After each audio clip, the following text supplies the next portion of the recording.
Hello and welcome to the Beach House 34 True Crime Podcast. And hello to all of the new subscribers and the rest of the Beach House 34 family. Thank you so much for being here and thank you so much for listening. First, I want to say, if you enjoy this podcast and you find yourself coming back time and time again, please like and subscribe wherever you choose to listen, whether it's on your favorite podcast platform or through YouTube. It really means a lot and it lets me know that you enjoy what you're hearing. You can also show your support through Patreon at patreon.com/beachhouse34. And there's also a link in my bio at Beach House 34 Podcast on Instagram. So thank you so much. Let's get on with it. This is part 2 of the Darlie Routier trial. Now, there have been multiple episodes about this case, and I'll have all of the links in the show notes if you want to go back and listen to any of the previous ones. You can also find them on the Beach House 34 podcast at your favorite podcasting platform or on YouTube, where they actually have their own playlist, and this is probably the easiest way. This episode is the actual reading of the trial, again, part 2. In part 1, I covered the prosecution and the defense opening statements and the testimony of Dr. Joni McLean, the medical examiner who performed the autopsy on Devin, who is the oldest child. Now, today we start with a testimony of Dr. Janis Townsend-Parchman, who performed the autopsy on Damon, the youngest, and then we'll move on to other witnesses. But first, let's start with a brief recap of what got Darlie arrested in the first place. In June of 1996, Darlie Routier was asleep on the couch in the downstairs family room of her home. Her 2 oldest sons, Devin, who was 6, and Damon, who was 5, were also sleeping downstairs, but they were on the floor with their pillows and blankets. Darlie's youngest son, Drake, who was 8 months old, was asleep upstairs in his crib in the parents' bedroom, Darren and Darlie's bedroom. Darren, of course, Darlie's husband, was sleeping in the same room along with Drake. Now, around 2:22-ish a.m., Darlie and the boys were attacked. The boys had been stabbed repeatedly, and Darlie had cuts to her arm and a slice to her neck that came within 2 millimeters of her carotid artery, all seemingly by a knife from inside the home. Darlie awoke and saw a man moving away from her. She chased him, and he ran out the utility room, the laundry room, and into the garage, which was attached to the utility room, where he then disappeared. Now, in the process of getting away, he dropped a knife in the utility room. Darlie picked up this knife and followed the way the man went, only to discover that he was gone. In all of this chaos, she had not yet realized what had happened to her or her boys. And when she discovered this, she screamed for Darren. Now, around 2:30 in the morning, Darlie called 911 in a complete panic. Things do get a little chaotic from this point on. She is speaking to 911, but around 2:33, an officer arrives at the home. Now, this officer did not call in to let dispatch know that he was at the scene.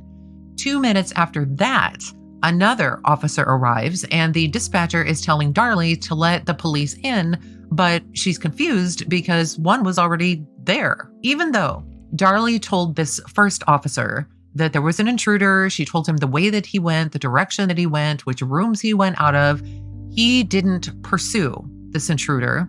He wanted to wait until a second officer arrived. Now, in the meantime, with Darlie realizing that her throat had been cut and she was bleeding profusely, she's still on the call with 911. She's begging them to send an ambulance, telling the dispatcher that her children are dying, and she's wondering out loud where in the world the paramedics were. Darlie, in speaking to the first officer, tells him that the intruder had dropped the knife and that she had picked it up, concerned she may have gotten her fingerprints on it. Now, dispatch also heard this conversation and told Darlie not to touch anything, to which she responded that she already had. Now, after it was all said and done, both children ended up passing away, and Darlie had to be rushed into emergency surgery. A few days later, Darlie and Darren went to the police department to give their statements. They went freely. They didn't have any attorneys, nothing. Even after their initial statements, they gave additional statements, again, freely, with no representation. They had no concern as to why they would be answering these questions for the police. Now, one incident that seemed to send not only the jurors in this case, but the public in general over the edge was a scene where Darlie and other family members had gathered at the children's graves for a birthday celebration for Devin, who would have turned 7. It shows Darlie at times smiling, chewing gum, and spraying silly string over the card and balloon decorated grave of Devin. Now, overall, it didn't give a good look. However, this footage was only a portion of what happened that day. Prior to this incident, the family had all gathered along with the pastor, and they had a prayer service where emotions were really high. People were crying, people were upset.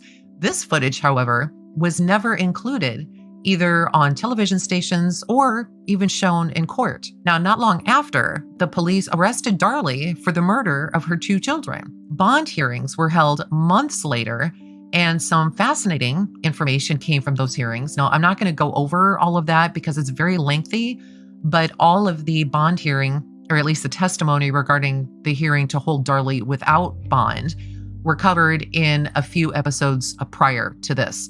These prior episodes were only focused on that hearing. Now, Darlie's trial began on January 6, 1997, just 7 months, 7, after she was arrested. Now, to say this case is interesting and complicated, not to mention very, very divisive, would be a complete understatement. Darlie, at the beginning, had started out with a court-appointed attorney, an attorney by the name of Douglas Parks, who has extensive experience in capital murder cases. Parks brought in leading forensic experts that showed forensically that the evidence did not point to Darlie's guilt. Now, Parks was told he had 6 months to prepare for the trial. Doug Parks requested a change in venue, believing that Darlie couldn't get a fair trial in Dallas County, and in July of 1996, filed a motion to have the trial moved. So in September of 1996, so a few months later, Judge Toll, the same judge who had denied Darlie's bond, and even Darlie's bond be reduced, then went ahead and did grant this request for a change of venue. But the change was to one of the most conservative towns in the state, Kerrville. It has been said that if you want to guarantee a conviction, move it to Kerrville. Now, Darlie's mother, Darlie Key, wanted Darren to locate another attorney rather than use this court-appointed one, and they found one. Douglas Mulder. Now, Mulder didn't actually accept the case until he had first visited with Darlie. So by this time, when Mulder took over, he had 6 to 7 weeks to prepare for the trial. Now, Mulder did request that the case be returned to Dallas County, but Judge Toll denied the motion. Now, this is the second reading of the trial testimony, as I've mentioned. And I want to give you a really quick overview of the players, just to go over some of the names so that you're familiar with them. The prosecuting attorney is Assistant District Attorney Greg Davis. Now, he's been on the case since day one. And next we have Douglas Mulder, who is the defense attorney, who had limited time to prepare for the case. To top it all off, we're now in Kerrville, Texas, this extremely conservative town.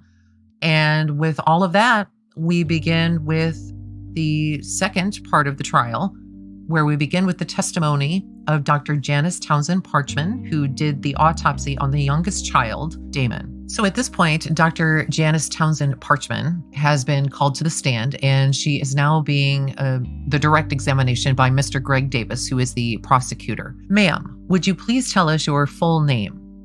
Janis Townsend-Parchman. Are you a medical doctor? Yes, I am.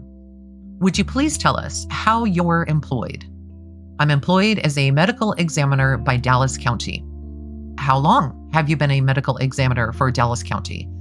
I've been working for Dallas County for 5.5 years. Ma'am, would you please tell us about your professional and educational background prior to becoming a medical examiner? I have a Bachelor of Arts degree in biology with honors from Princeton University. I have a Master of Arts degree in zoology from Indiana University at Bloomington. I have a Doctor of Medicine degree from the University of Texas Health Science Center, San Antonio. I then did a 1-year general surgery internship at the teaching hospitals of the University of Texas Health Science Center of San Antonio.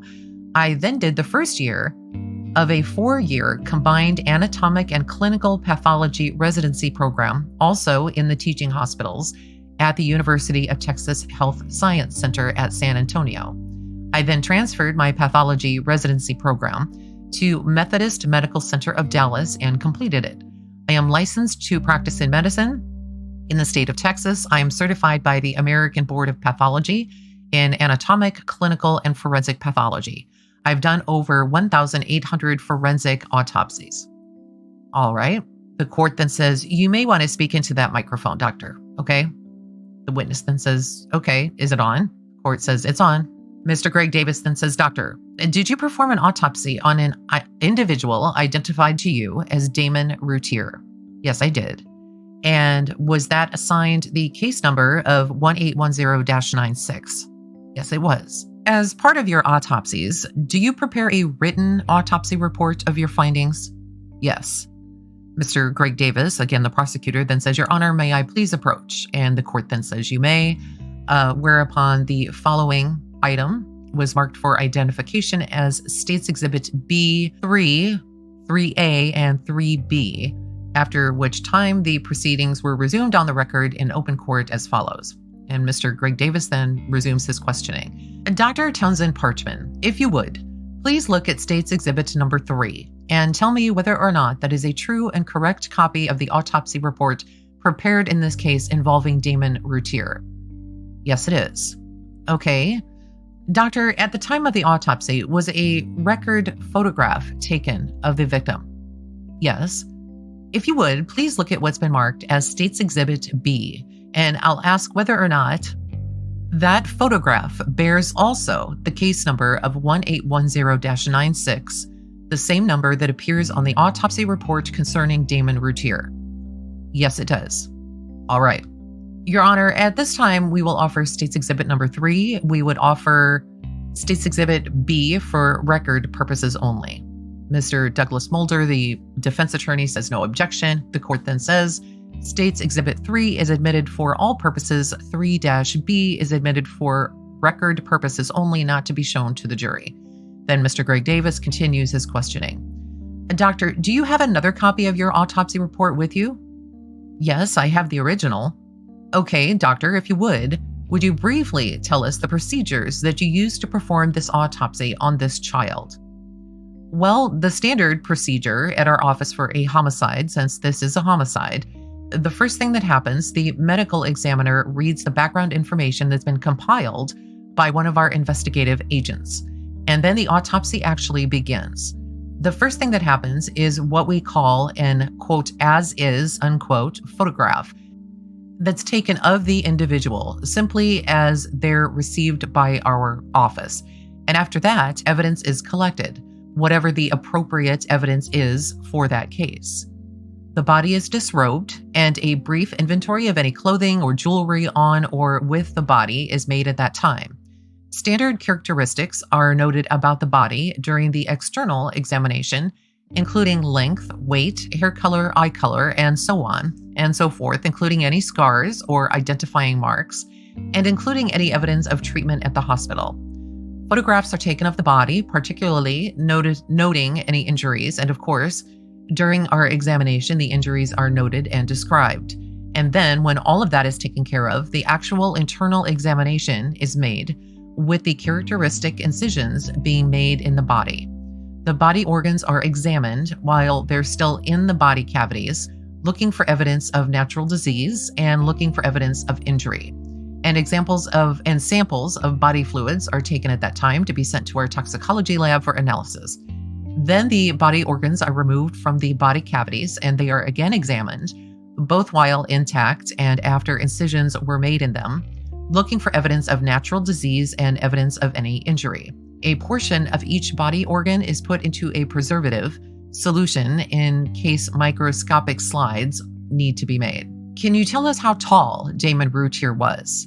Well, we do length, not not height. And when we measured him, we got 43 inches in length. Okay, how much did he weigh? 40 pounds. Were there any clothes accompanying the body to the morgue? Accompanying the body There was a cut-away, blood-stained black printed t-shirt with defect. No jewelry was present. Okay, now when you talk about a t-shirt having a defect, what do you mean? Simply that there were one or more defects or holes in it. Do you recall whether the defects were on the front or the back of the t-shirt? I don't really recall in any detail, to tell you the truth. So that's the only clothing that came with him, correct? Correct. And there was no clothing on his body. Okay. During the course of the autopsy, did you note any injuries to Damon Routier? Yes, indeed. Would you tell us what those injuries were? There were 4 stab wounds and there were 2 incised wounds. Incised wounds, like stab wounds, are sharp force injuries. Injuries caused by a sharp-edged object. Incised wounds are commonly called cuts. They are longer on the surface of the body than they are deep into the body, and stab wounds are just the opposite. They are longer within the body than they are along the surface of the body. Okay, may I approach, Your Honor? You may. Doctor, if you would, look at the photographs that have been marked as State's Exhibit 3-A and 3-B. I'll ask you whether these 2 photographs truly and accurately depict the injuries that you noted during the autopsy of Damon Routier. Yes, they do. Do you believe that they would assist the jury and would assist you during your testimony in describing these injuries? Yes, I do. Your Honor, at this time, we'll offer State's Exhibit 3-A and 3-B.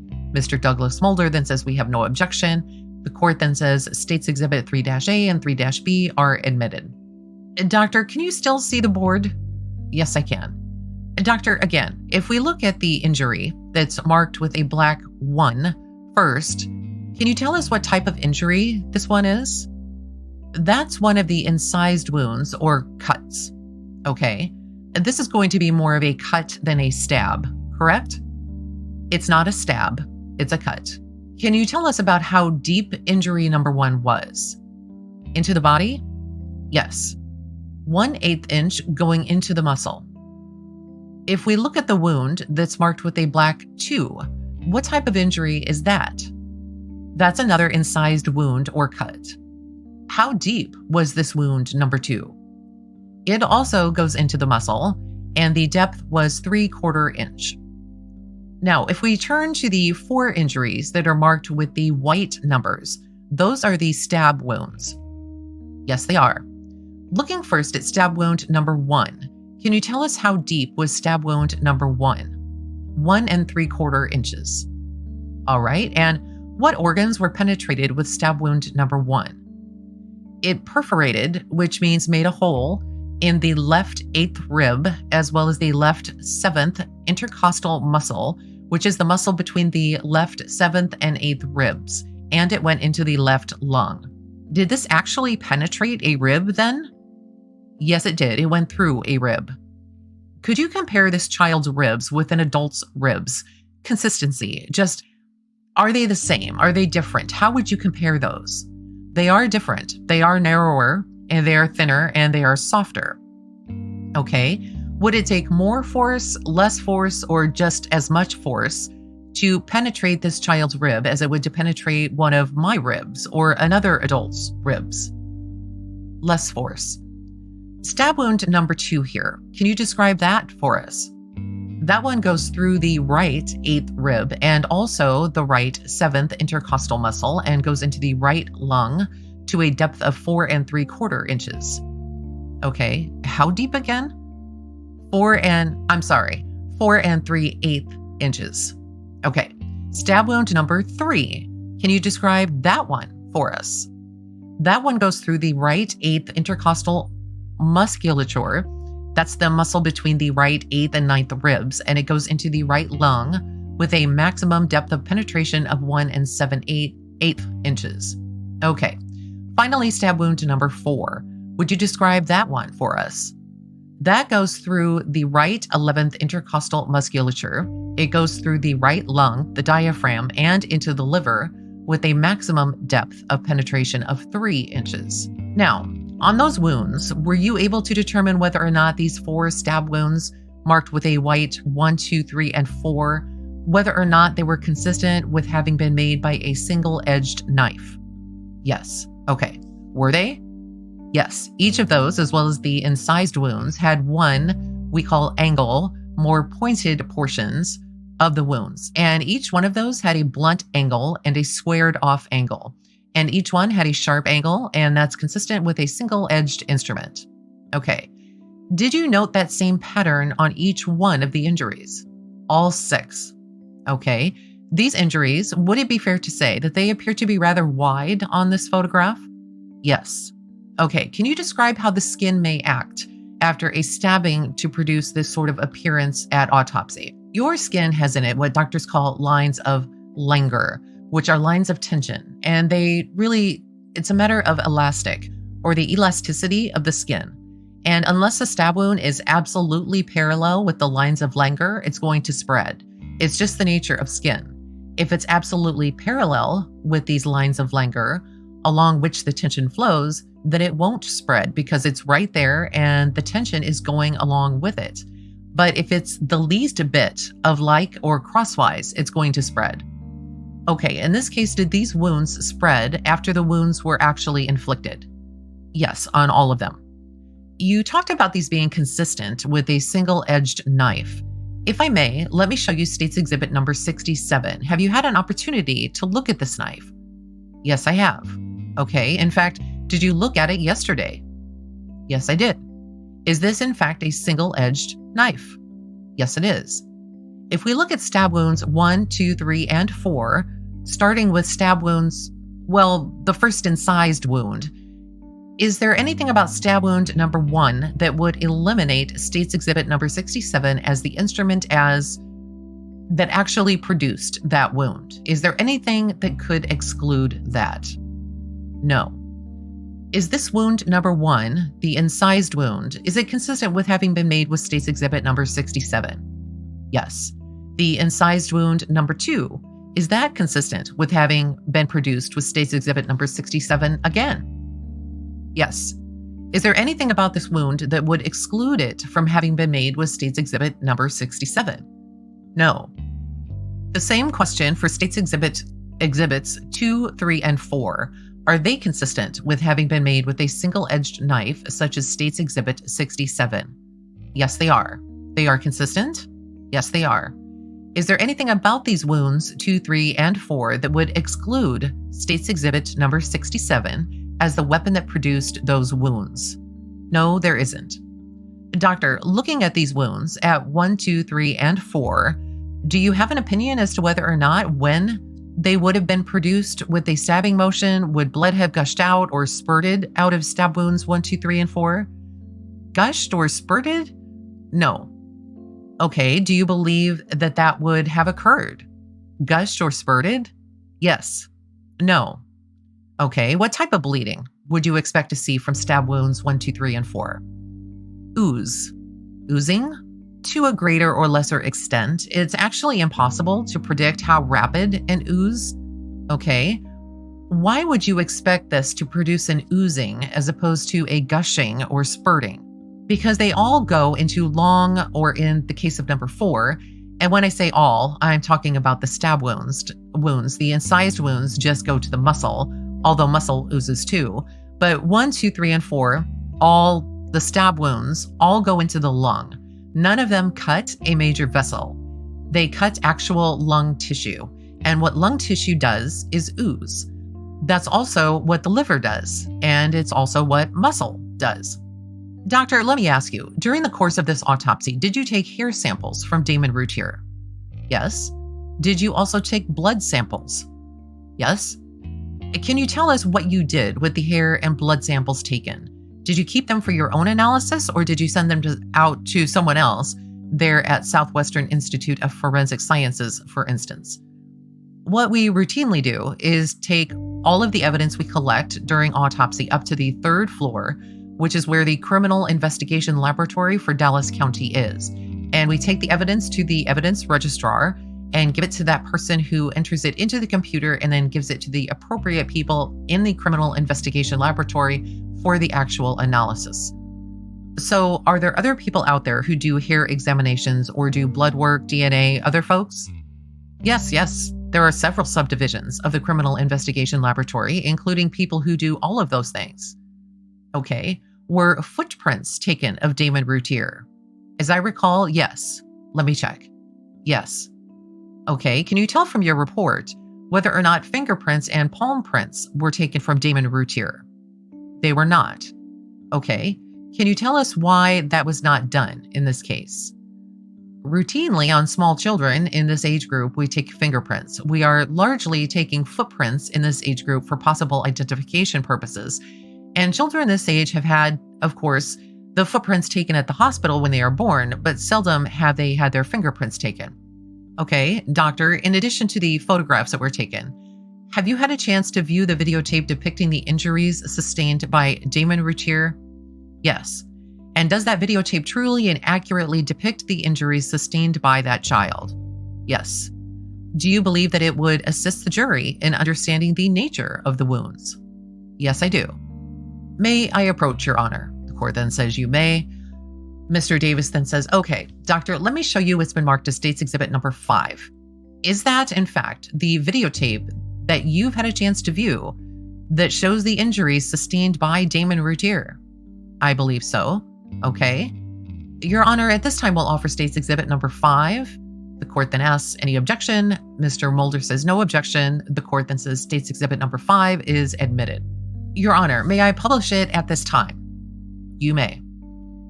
And then Mr. Greg Davis again continues, Doctor, this video does not have any sound attached to it, does it? I don't recall such. Okay, if you would, as we view each injury, if you'll narrate for the jury what we're looking at, please. All right? I'll try. Okay. Are we now looking at stab wound number 1? Yes, it's gone through the 8th rib. And you can see that it goes into the left lung to a depth of 1 3/4 inches. And stab wound number 2 goes through the right 8th rib, all the way through the right lung, and actually penetrated the anterior chest wall, not all the way through. Is this area here the anterior chest wall? Yes, the anterior chest wall, the inside. Okay. Stab wound number 3 goes through the right 8th intercostal space, the muscle between the right 8th and 9th ribs, and goes into the right lung, as you can see there. Okay. And stab wound number 4 is in the right 11th intercostal musculature between the right 11th and 12th ribs, and it goes through the right lung diaphragm and into the right lobe of the liver. Okay. Thank you, doctor. Doctor, let me just ask you, what is your opinion concerning the cause of death of Damon Routier? Sharp force injuries to the back. Okay. The cause of death, would that be consistent with this child having been stabbed with a knife? Yes. Okay. A single-edged knife? Yes. Let me also ask you, doctor, whether or not on June 6th, 1996, you received a call from the Rowlett Police Department. Not me personally. Someone out there at the medical examiner's office? Yes. Okay. As a result of that phone call, did you go to Baylor Hospital in Dallas? Yes, I did. And while at Baylor Hospital, did you have an opportunity to see the defendant in this case, Darlie Routier? Yes, I did. Do you see her here in the courtroom this afternoon? Yes, I do. Would you please point her out for members of the jury? She's the lady over there in the red dress with the white collar. Your Honor, may the record please reflect that this witness is identifying the defendant in open court.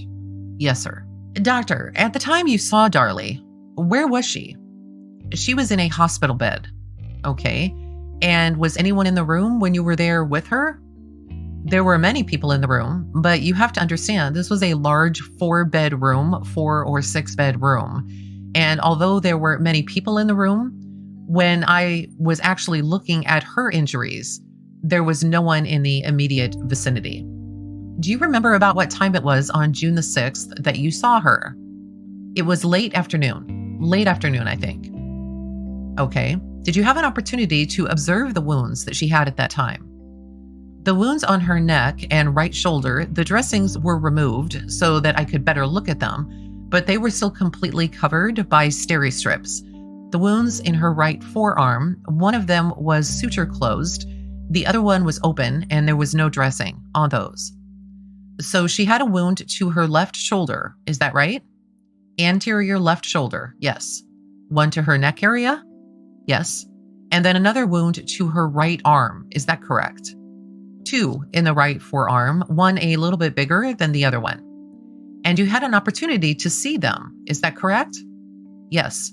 And as I understand, the wounds to the neck and to the anterior portion of the left shoulder, they were still covered with steri-strips. Is that right?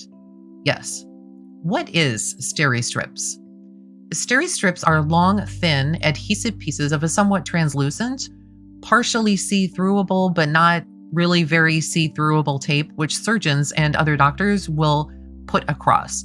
Say your incision is this way, they'll be put across it in order to hold the skin edges in very good close proximation. And by and large, that means it heals better and gives you a nicer scar. That's the way they do it.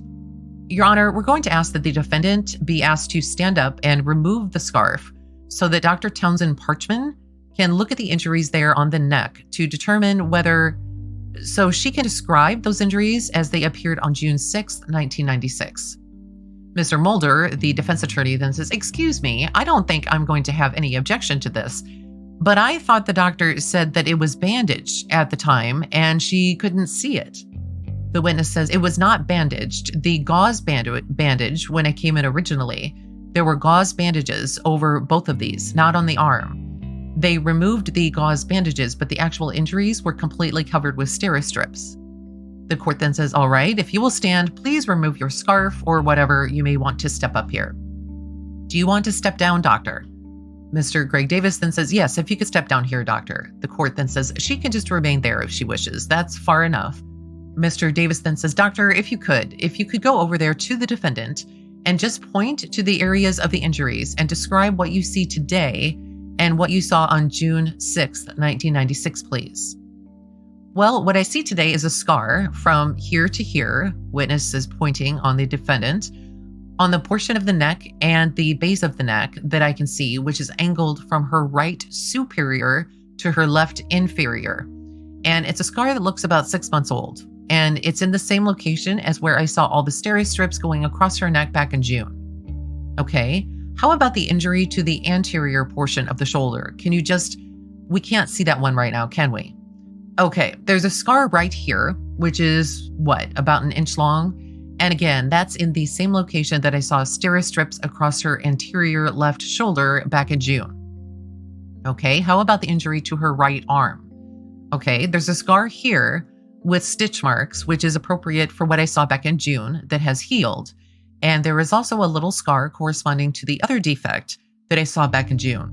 "Okay, so do we have a longer scar?"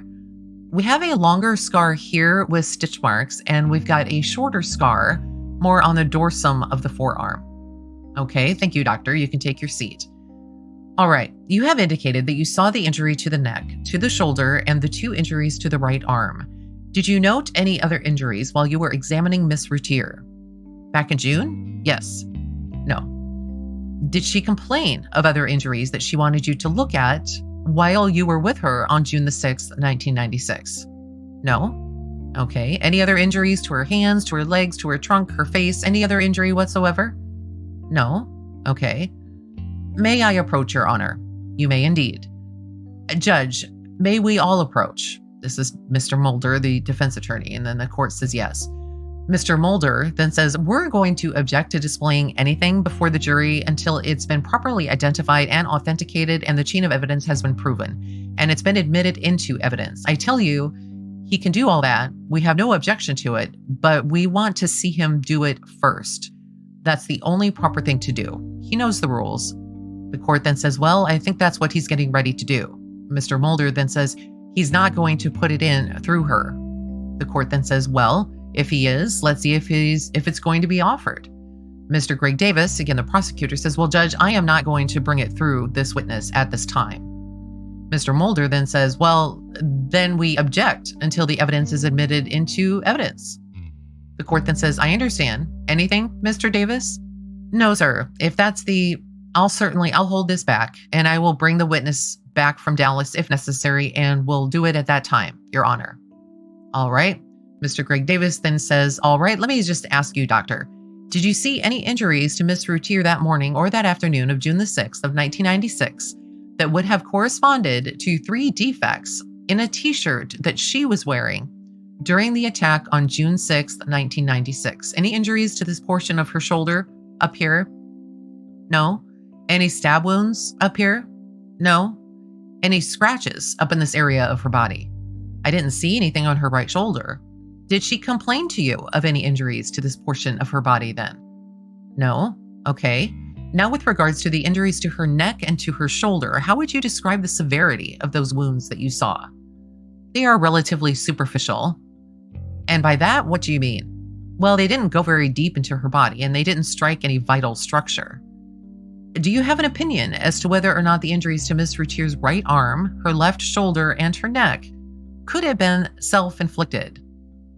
Mr. John Hagler then stands up, and he is part of the defense team, and says, "Excuse me, Your Honor, I don't think this witness has been qualified as an expert in the area to know whether that is self-inflicted.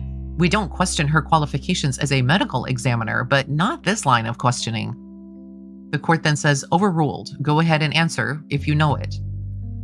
Mr. Glover then again says, "Judge, you might note that some of these wounds were concealed and covered.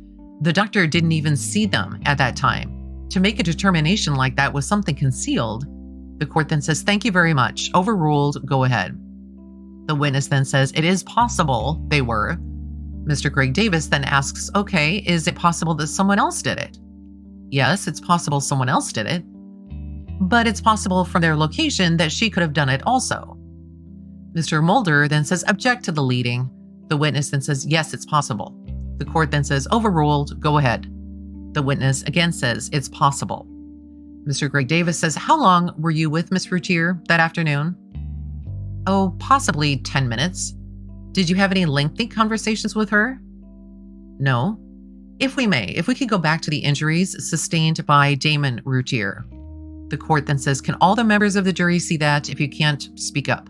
Mr. Davis then asks, "Do you have an opinion whether or not these wounds would have caused this child to die instantly?" "Yes, I have an opinion, and no, he would not have." "Okay, can you give us an estimate of the amount of time that you believe this child could have survived with these 4 stab wounds to the back?"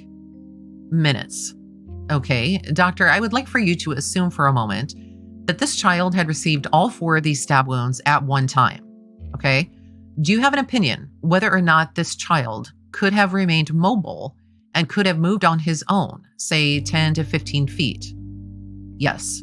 "Okay, what is your opinion?" "He could have." I would like for you to also to assume that the child, again, has received all 4 of these stab wounds at one time. Do you have an opinion whether or not this child would have had the ability to make a noise, to be audible, after receiving all 4 of these stab wounds?" "Yes, he could have." "And can you tell us why you believe that this child could have remained mobile and why he could have actually made a noise after receiving all 4 of these stab wounds?" Well, again, we have to go back to the nature of the injuries. These stab wounds are penetrating the lung, and in the case of stab wound number 4, the lung and liver. Now, what lung and liver do is ooze. It's rapid ooze, but they ooze. They don't spurt or whatever your verbs were. And that means that until you or whoever the victim is loses enough blood volume that they lose consciousness, until that time, they are able to move around and make noise. Now, in this case, since we are dealing with the lungs and you have to think about the business, about the idea of the lungs collapsing, you have to realize that lungs are not like a balloon. It's not a matter of either it's inflated or it's popped. It's not like that. Once a lung is punctured, it slowly, however slowly, sometimes relatively rapidly, but nonetheless, over a period of some time, deflates, both as blood comes out of the lung, and sometimes you will also have air coming into the chest cavity through the wound passageway itself. But until that gets to the point that that lung is no longer inflating and deflating somewhat with breath efforts, then the person is able to cause sound or make a noise. Doctor, finally, if you would look at State's Exhibit number 31-B, do you see depicted on this board certain injuries pertaining to Damon Routier, stab wounds 1, 2, 3, and 4? Yes. Do these truly and accurately depict the injuries sustained by Damon Routier? Yes. Okay, do you believe that they would be of assistance to the jury in understanding the nature of these wounds also? I think so. I personally find it easier to follow this than to follow the videotape. Okay. I'll pass the witness, Your Honor. The court then says, Mr. Mulder. Mr. Mulder says, yes, sir. And then we begin the cross-examination. Dr. Townsend-Parchman, can you give us your best estimate as to how long this child would have survived after he had received the last series of 6 wounds? Minutes. Well, I know you said a matter of minutes, but it's minutes. But I mean, my very best estimate, and it's an estimate, would be that if we're still assuming that all 4 stab wounds were inflicted at the same time, okay, or at approximately the same time. Yes, approximately the same time. That from that moment until the time he collapsed because of blood loss and difficulty breathing would be a few minutes. Less than 5 minutes? Would that be fair to say? Likely. All right. And that from the time he collapsed until he actually expired would probably be another few minutes. Okay. So from the time he received all of these injuries, he could have lasted as little as 2 or 3 minutes, or as much as maybe 5 or 6 minutes, something like that. Yes, okay. Even conceivably a little bit longer. Maybe as much as 8 or 9 minutes? You can't tell. All right. Now, there isn't any way that you know of that you can determine the order in which these injuries were received, is there? No. In fact, let me add that when we number these injuries, we're numbering them for ease of identification and ease in talking about them. It's a lot easier to say stab wound number 3 than for every time, for instance, have to say the middle stab wound on the right side of the back. So we numbered them for ease of description in court and ease in talking about them, but it is in no way meant to indicate which order they actually happened. Okay. They are generally numbered from the top of the head down, or top of the head, down, as a rule. For instance, on this time, it's the back of the body. And, our society with English, you tend to go top to bottom and left to right. So I started on the left side of the body and went top to bottom, and then go to the right side of the body and went top to bottom. Okay, so it's arbitrary. Now, could you tell from your examination, based on the 1,800 autopsies that you say you have done, yes, forensic, could you tell whether the instrument, and I noticed you didn't call it a knife, when you told the jury what the cause of death was, you just simply called it a sharp instrument? Yes, because it may or may not be a knife. Correct. Okay, were you able to tell whether or not this sharp instrument had a serrated blade or not? No, you could not? No. Okay, could you tell the maximum width of the instrument? No. Could you tell the maximum length of the blade of the instrument? No. Okay, so when you say it's consistent with this one, just all you're telling the jury is that you can't rule this out. Correct. Okay, and it could be consistent with any number of pocket knives or buck knives that we may have, or other kitchen knives. Yes, thank you. Now, for example, doctor, if we take, let's just start off with the stab wound number 1. And it says that you found a defect in the back of 1 5/8 inches. That's going to be this one right here, right? Yes. And when I say 1 5/8 inches, I mean that's the length on the surface of the body. Okay. Not to be confused with the depth of penetration within the body tissues, which on stab wound number 1 is 1 3/4 inches. Okay, and if we know then that if this instrument actually made this cut, it couldn't have gone in more than how far? 1 3/4 inches. And it's a stab wound. It's not a cut. Well, I understand what you mean when you talk about a stab and how you differentiate the incised wound. It's longer generally than it is deep, and the stab wound is simply deeper than it is. That's right. That's generally accepted, is it not? Yes. And by cut, I simply meant that the body was penetrated. And I'm just trying to keep it straight in everybody's mind. I understand, because it can get tricky and confusing. Well, we don't want to be tricky, but we can agree, can we not, that, for example, stab wound number 1, if this knife was used, it couldn't have gone in any more than 1 3/4 inches. Well, I'm not saying I don't think whatever instrument was used went in any further than 1 3/4 inches. It could have gone in a little less than that. I noticed that you have it at maximum. Yes, that's what we call it. And we call it that because, as you are perfectly well aware, since all of us live in a human body, bodies are, depending upon the portion of the body to a greater or lesser degree, compressible. And even the thorax and even the rib cage is somewhat compressible, particularly on a child where the bones are softer. So what I'm measuring is the maximum depth, and I cannot rule out at this time of the actual injury, the body wasn't somewhat compressed with that. So the instrument didn't have to go that far in. But then once the instrument was out of the body and the compression was released, the track expands a little bit, if you see what I'm getting at. So that's why we phrase it this way. Can we agree that if this knife made this stab wound, that the knife, let me back up here a minute. We could take a knife, a pocket knife, and stab me, for example, and shove it in, and a 2-inch blade could penetrate me to a depth of as much as 4 inches, couldn't it? Probably only in the abdomen could you get 4 inches. In the thorax, you probably couldn't get more than 2.5 to 3 inches. I'm just pointing out the portion of the body that makes a real difference in terms of compressibility. Okay. But yes, we can agree on that, right? Yes, that's what I was going to explain to the jury. All right. But so I'm kind of doing this as I'm standing up and thinking as I'm going along, but you're saying that this knife I could have held it like this, for example, in a test and shoved it in and gotten it 1 3/4 inches, right? Because that may have given I may have been able to push down on it and compress it and push it in.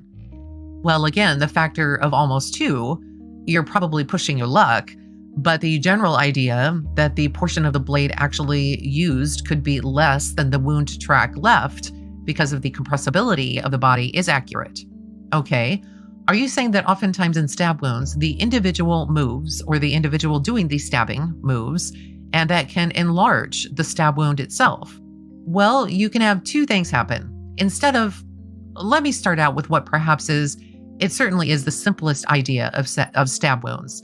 The simplest idea, I think, of a stab wound is the idea that the knife blade goes into the body. There's no compression. There's no cutting of force by the blade during the stab. Rather, the blade just goes in and comes back out. That's the most simple case. Now, what we've been talking about is the idea that the blade goes in while the body is compressed, so that when the blade comes back out and the pressure is released, the track in the body actually is longer than the amount of the blade that was in the body at the time the wound was inflicted. I think Mr. Mulder is also getting at the idea that while the blade is in the body, it's possible for the sharp cutting edge to cut through the body, so that you got essentially a cutting on the surface of the body and, of course, into the body motion as well as the stabbing motion. And yes, both of those things are possible. Okay, so we can agree, can we not, doctor, that these injuries could have been inflicted with quite a bit smaller instrument than the knife that you were shown? I guess I want to say last week, but it was yesterday? Yes. Okay, and it's impossible, doctor, is it not, to testify that all of these stab wounds and incised wounds were made with the same instrument? There's no way to know that. You can't tell, can you? No. And there's no way for you to look at this and tell how many people participated or how many assailants may have been present at the time these injuries were inflicted. Oh, my, no. Now, doctor, did you x-ray this youngster? We did a chest x-ray. Okay, was he x-rayed and examined to see if there was any evidence of past child abuse? We did a chest x-ray because we were looking for the question of whether there was air embolism.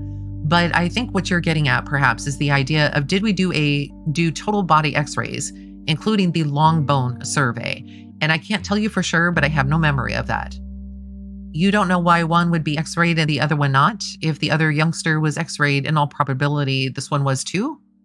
It's quite likely. Okay, and it's fair to say that you found no evidence of child abuse when you examined this young man. No, I did not. Okay. In fact, found him to be in good health. Did you not? Yes. Good hygiene? Yes. Teeth? Yes. Just appeared a well-nourished, well-taken care of youngster, didn't he? Well, except for those 6 sharp force injuries, he seemed to be a perfectly healthy, normal little boy. Yes, and you can agree with me then that you found no evidence of past child abuse. I did not. You know, sometimes y'all will x-ray the children where you suspect child abuse and you'll find broken bones that have healed, won't you? Yes. Now, when you went up to see Miss Routier in the hospital, you were there at the suggestion of the Rowlett Police Department. Is that right? Indirectly, yes. Okay. Had they made a request of the medical examiner's office? Yes, that's what I was told. All right. And did they accompany you when you went up to see Miss Routier? There was an officer either in or outside the room, but there was not one at the bedside while I looked at her injuries. No. Okay. You weren't there to take any complaints that she might have had, were you? No. Okay. And you weren't there to treat her or to check on her treatment, were you? I did talk with one of the surgery residents about what they found during their exploratory surgery, but I was certainly not there to treat her. I was there to inquire into her injuries. And of course, in all fairness to her, you identified yourself and told her why you were there, didn't you? I introduced myself, told her who I was, where I was from. Well, she knew then and told her that I would like to look at her injuries. And is it fair to say that she knew from your introduction, you knew then from your introduction to her, that if she had complaints, of course, she wasn't going to direct her complaints to you? She understood that, I assume, didn't she? I don't know what she understood. I mean, you would have thought it inappropriate if she started directing. I mean, you cut bodies up after they're dead. You don't, as a general rule, treat live people, do you? Not anymore. Okay, now at any rate, did you talk to one of the attending physicians? I talked with one of the physicians on the case. I don't remember his name. Okay, but I assume you made some notes. No, I didn't make any notes. Didn't make any notes? No. So you're just sharing with us what you are retrieving from the halls of your memory? Yes. Okay, is there a particular... Mr. Greg Davis at this time stands up and says, I'm sorry, Mr. Mulder. Could we have this examination done at the counsel table unless there is some exhibits being used? Mr. Mulder then says, well, Judge, it's so difficult to get in and out of there. If I could just stand to the side. The court then says, that will be fine. Just stand there. Mr. Mulder then says, yes. Is there a reason that you didn't take notes? Well, why would I take notes? It's not pertinent to the autopsy. I was there at the request of the police through the people in our office. And the question I had been asked to answer was, is it possible the injuries were self-inflicted? I went in, I examined her without touching her. I talked with this one surgeon, and my opinion at that time is still the same opinion. Could be maybe yes, maybe no, was that it was possible. And that's what I told the Rowlett policeman who was there. Well, I mean, that's almost tantamount to no opinion. I mean, you're saying maybe yes and maybe no. Is that about the size of it?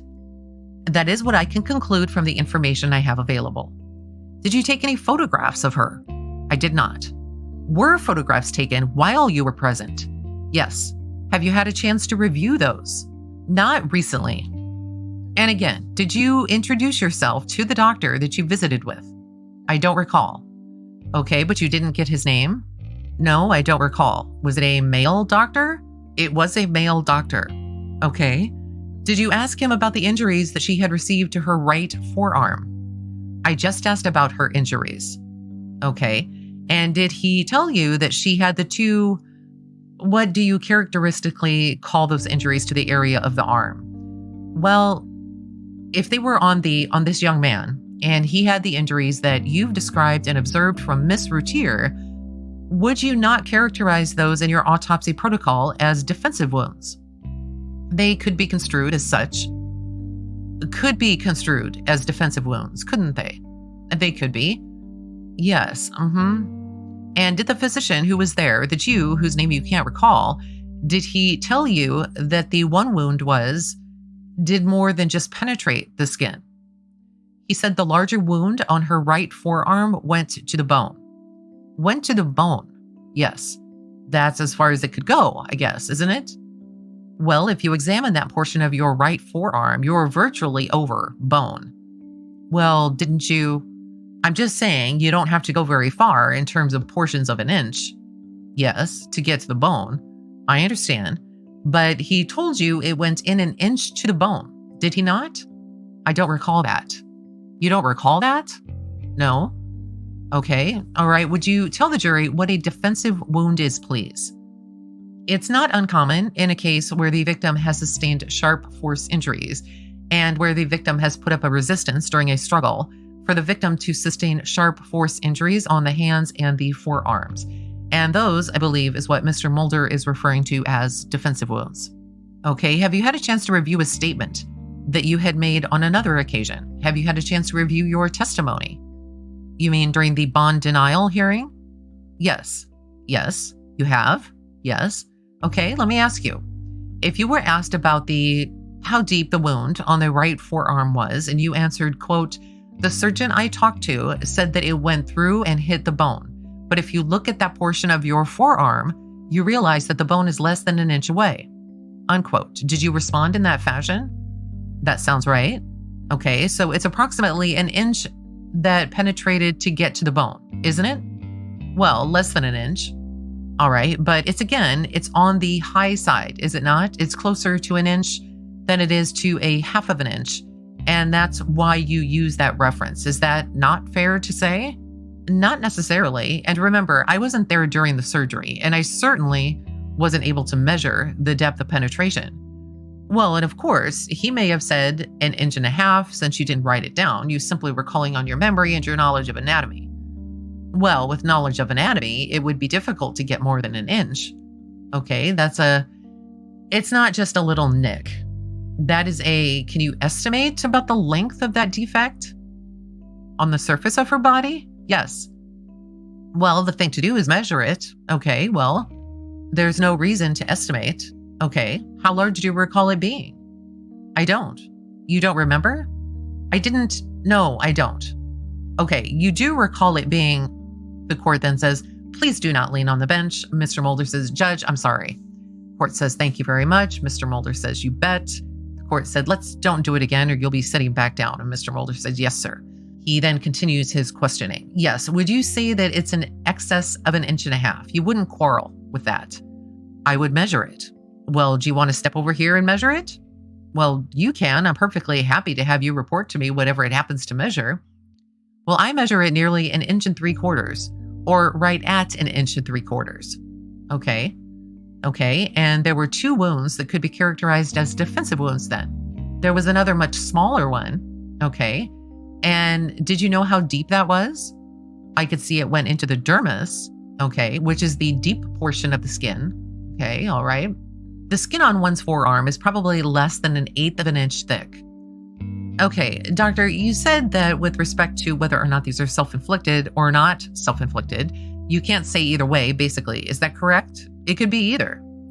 Okay, and generally associated with a self-inflicted, say a suicide, for example, or attempted suicide, don't you have what are frequently referred to as hesitation wounds? They may be present. Okay, and is this just a situation where the individual, once they cut the skin, decide that maybe it's not that good of an idea after all, and then they jerk back or stop, and then they get a little more? And you will see a lot of jerks on the outer portions of the skin, won't you, traditionally? Yes, you may. Okay, and isn't it fair to say, in all fairness to Miss Routier, isn't it fair to say that her wounds in the neck, are quite deep for hesitation wounds? Not necessarily. Okay, is that another maybe yes, maybe no type of deal? I would say that usually what I think you're thinking of as hesitation wounds go into the dermis, but certainly I have seen hesitation wounds that went deeper than that into the musculature. Okay, traditionally, they aren't as deep as Mrs. Routier's, are they? Well, ordinarily, most of the hesitation wounds I have seen were not that deep. Okay, doctor, did you look at her medical charts? I've seen portions of her medical chart from that admission to Baylor. Did you make any copies of those? I made copies of a few pages from it, chiefly the operative report. Okay, now usually when you see hesitation wounds, you see a series of them, don't you? Oh, I've seen a few cases where there were only 1 or 2. There are usually a few more than that. It's variable. Okay, now doctor, when you saw Miss Routier, she wasn't ambulatory, was she? She was in the bed. Okay. Mr. Douglas Mulder then says, "Mark these, please." And the court says, "What numbers will these exhibits be?" Your Honor, they will be Defendant's Exhibit 1. The court then says 1 through 5. Thank you, Judge. But I thought I would number them. Well, I can do that. Or I can do them. The court then says, "Whatever you wish." Mr. Mulder then says A, B, C. And the court then says, "In the future, I would like for both sides to have all their exhibits pre-marked prior to admitting them into evidence. Mr. Mulder then says, that's what I'm doing. The court then says, I mean, pre-marked before you come in with them, so we don't have to go through this delay. Mr. Mulder then says, Judge, we don't know who the witnesses are going to be. There is no way we can put them on. Court then says, thank you. All right. So what are they going to be? Defendant's exhibits number what? Mr. Mulder then says, I think that's a good idea. If I had a list of their witnesses and the order in which they'll be, I will have them pre-marked. The court then says, okay. Mr. Mulder says, could I expect that at the conclusion of the day? Mr. Greg Davis said, could we please have a stop to the sidebar comments, please? The court then says, sustained. Mr. Davis says, thank you. At which point they have a sidebar, which is not included in the transcripts. But eventually we have Mr. Mulder, the defense attorney, go back to questioning Dr. Janis Townsend-Parchman. And he says, let me hand you what have been marked for identification record purposes as defense exhibits 1 through 5. And if you'll examine those in the privacy of the jury box, the witness box, have you seen those? I recall seeing those before, I believe. All right, do those accurately portray the scene they seek to represent as they existed to you, viewed Mrs. Routier on the date that you've described? They represent what I saw when I went to see her in the hospital. Mr. Mulder then says, we'll offer into evidence what has been marked and identified as defense exhibits 1 through 5. Mr. Davis says no objection. The court says defense exhibits 1 through 5 are admitted, at which point Mr. Mulder continues questioning. Now, then he turns to the judge. I will hand these to the jury in a minute when I finish my examination. Now, doctor, did you notice any bruising on her arms? I did not. Okay, doctor, will you share with the jury some of your knowledge with respect to bruising, how it occurs, and how you know when I bump myself, it really doesn't look all that bad that day or the next day, but it's on down the line. What happens? What causes that? What bruising or contusions are is a breakage of very small blood vessels, usually capillaries in your skin, or the subcutaneous tissue, or let's talk about the extremities to make things easy. The court then says, could you speak up just a bit louder? The witness then says, okay, let me try to repeat. We're talking about the breakage of very small blood vessels or capillaries in the skin or the subcutaneous tissues or the muscle, or sometimes all of those. If they break in the skin, usually you will see the bruise within 24 hours. If you bruise or break the blood vessels in deeper structures, then it takes a while, a variable length of time, for the blood that comes out of the broken blood vessels to work its way up into your skin so that you can actually see a bruise. And I expect most of you have had that experience. We, of course, have bumped into things and by the next day have seen a bruise. But I expect most of us have bumped into something or gotten clobbered by something pretty hard, and you didn't see anything for a day or two, or maybe 3 or 4, but eventually the bruise, as we say, comes to the surface and you do see it. Mr. Mulder then says, mark these 2, please, and then continues his questioning. Doctor, let me show you what's been marked for identification for record purposes as defendants exhibits 6 through 10. And again, I'll ask you to examine those in the privacy of the witness box. Do you recognize Darlie Routier in those photographs? I can't say that I do. Let me see if I've got one that shows that. All right. The court then says, all right, ladies and gentlemen, we're going to take a 10-minute break right now. Thank you very much. May I see both sides? Whereupon a short recess was taken, and after which time the proceedings were resumed on the record in the presence and hearing of the defendant and the jury as follows. The court says, are both sides ready to bring the jury in and resume? Mr. Mulder says, yes, sir. The defense is ready. Mr. Davis says, yes, sir. The state is ready. The court then says, all right, bring the jury back in, please. Court then says, all right, back on the record in the Darley Routier matter, let the record reflect that all parties of the trial are present and the jury is seated. All right, Mr. Mulder. Doctor, could you tell us, as best you recall, when you were asked to go to Baylor Medical Center to see Darlie Routier? It was sometime during the day that I performed the autopsy on Damon. Sometime during the 6th of June? Yes. Okay, and you don't recall when that was, whether it was morning or afternoon? Not precisely. Okay. And you didn't make any notes about check out of the office or anything like that. Not that I recollect. All right. And I assume you didn't dedicate any sort of memo when you returned, or dictate any sort of memo when you returned. No, I did not. So we're relying strictly on your memory. Is that correct? Yes. Okay. Did you examine either of her hands? No. Did you ask to see her hands? I asked to be shown her injuries. Okay. I was shown her steri-strip neck, her steri-strip anterior left shoulder, and her right forearm. Okay. And who did you ask to see her injuries? The Rowlett police officer, the treating physician whose name escapes you, or I was talking with one of the ICU nurses who in turn talked with the doctor and surgery resident who was the person who actually removed the dressings on her neck injury and on her anterior left shoulder injury. Okay, did you make any determination at that time as to the instrument that had caused those injuries? No. Okay, and doctor, how closely did you examine the injury to her right forearm? The longer one was sutured up. The shorter one was not. I looked at them. Okay, I mean, you just eyeballed them from a distance of 4 or 5 feet. I was at the bedside. Okay, did you examine her legs? No. Doctor, what is blunt trauma? Blunt force injuries are usually divided into 3 categories. There are lacerations, which are breaks or tears in the skin, and they are different from cuts or incised wounds, and they're different from stab wounds because, as we've said, stab wounds and incised wounds are caused by a sharp edge, whereas lacerations are just that. They're blunt force injuries, so that the break or tear in the skin, as a rule, if you look into the depths of the wound, will have tissue bridging, what we call tissue bridging, which a stab wound or incised wound will not have. There are also contusions, which is the same thing as bruising or ecchymosis. That is what we were talking about, the idea of small blood vessels being broken and blood leaking out of these small blood vessels. And the idea is that it's blunt force that causes the breakage of the blood vessels.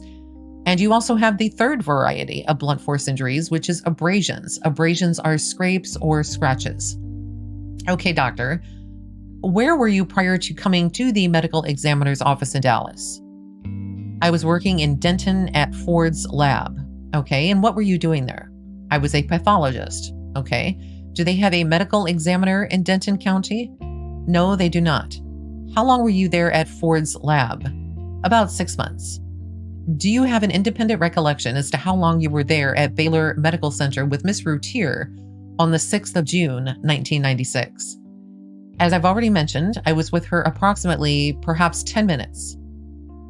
Mr. Mulder then says, I believe that's all. Thank you, doctor.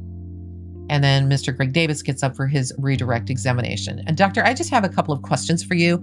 Defensive wounds, when you see defensive wounds in your line of business, on what part of the body do you normally see those? I most commonly see defensive wounds on the hands. They're also seen on the forearms. Sometimes if the person winds up, essentially fighting off the assailant with his or her legs, you'll see them on the feet and lower legs. Okay, when you see defensive wounds to the hands, can you please describe for the members of the jury what those defensive wounds look like when you see them? The most common thing I see when I see defensive wounds in the hands is what I see is deep incised wounds. Now, I'm talking about deep incised wounds. Most of these wounds go all the way through the skin into the subcutaneous tissue on the fingers and on the palms. Some of them will go into or through tendons, sometimes all the way to the bone. Now, it may sound real foreign to you, the idea of grabbing a knife. I know it does to me, but you've got to understand that these people are fighting for their lives. And the alternative to grabbing a knife is letting the knife come into their body, their neck, their head, their chest, their body organ area.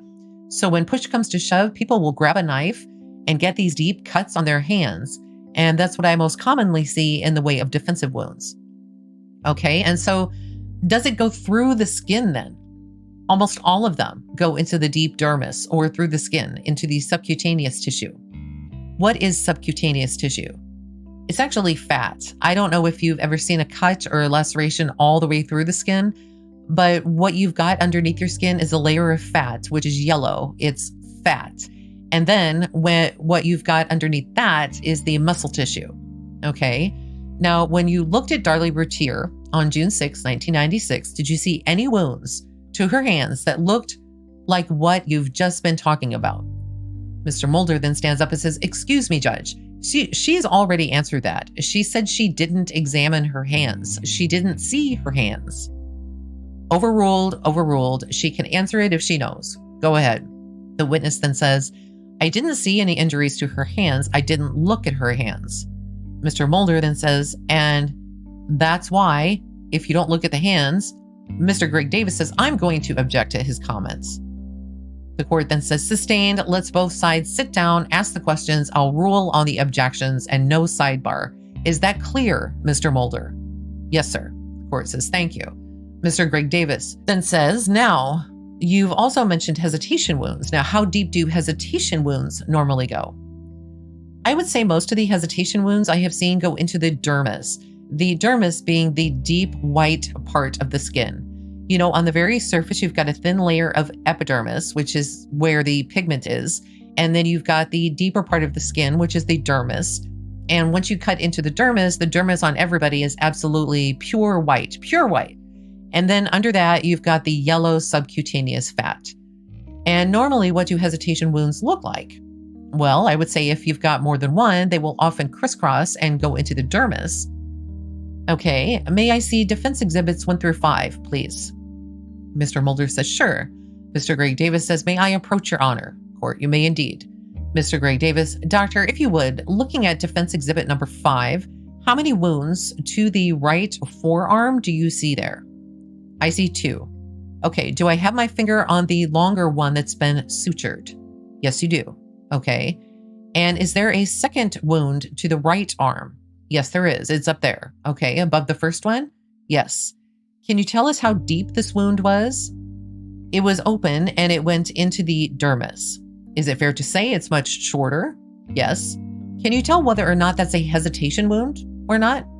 It could be. Now, again, looking at Damon's wounds, is there any way for you to tell whether or not all 4 of these stab wounds were produced at the same time? No, there's not. Is it possible that stab wound, say, number 1 occurred, and then some period of time elapsed before stab wounds 2, 3, and 4 occurred? That's possible. If only one of these stab wounds had occurred and then an interval of time had elapsed before stab wounds 2, 3, and 4 occurred, for instance, could this child have lived longer than the time period you've already talked about? That's possible. Can you give us an estimate of how long this child might have lived if, say, stab wound 1 had been inflicted and then the other 3 were inflicted sometime later on? What we're talking about, a few to several more minutes. Okay, can you give us a ballpark figure of an outside time period there? A few to several more minutes. Okay, and how many minutes did you say this child could have lived if all 4 of them had been produced at the same time? A few minutes. Okay, no further questions. And then the recross by Mr. Mulder. Doctor, is there anything to suggest that those wounds were not all received at the same time or at approximately the same time? There's nothing. They don't suggest anything. Thank you. I believe that's all. Mr. Greg Davis then says no further questions. The court then says, all right. Now, this witness, as I understand, will be returning to Dallas tonight. Is that correct, doctor? The witness says, I hope so. Court says, okay, well, I'm sure they'll get you out of San Antonio Airport. All right. So we are excusing this witness now for the time being. Is that right?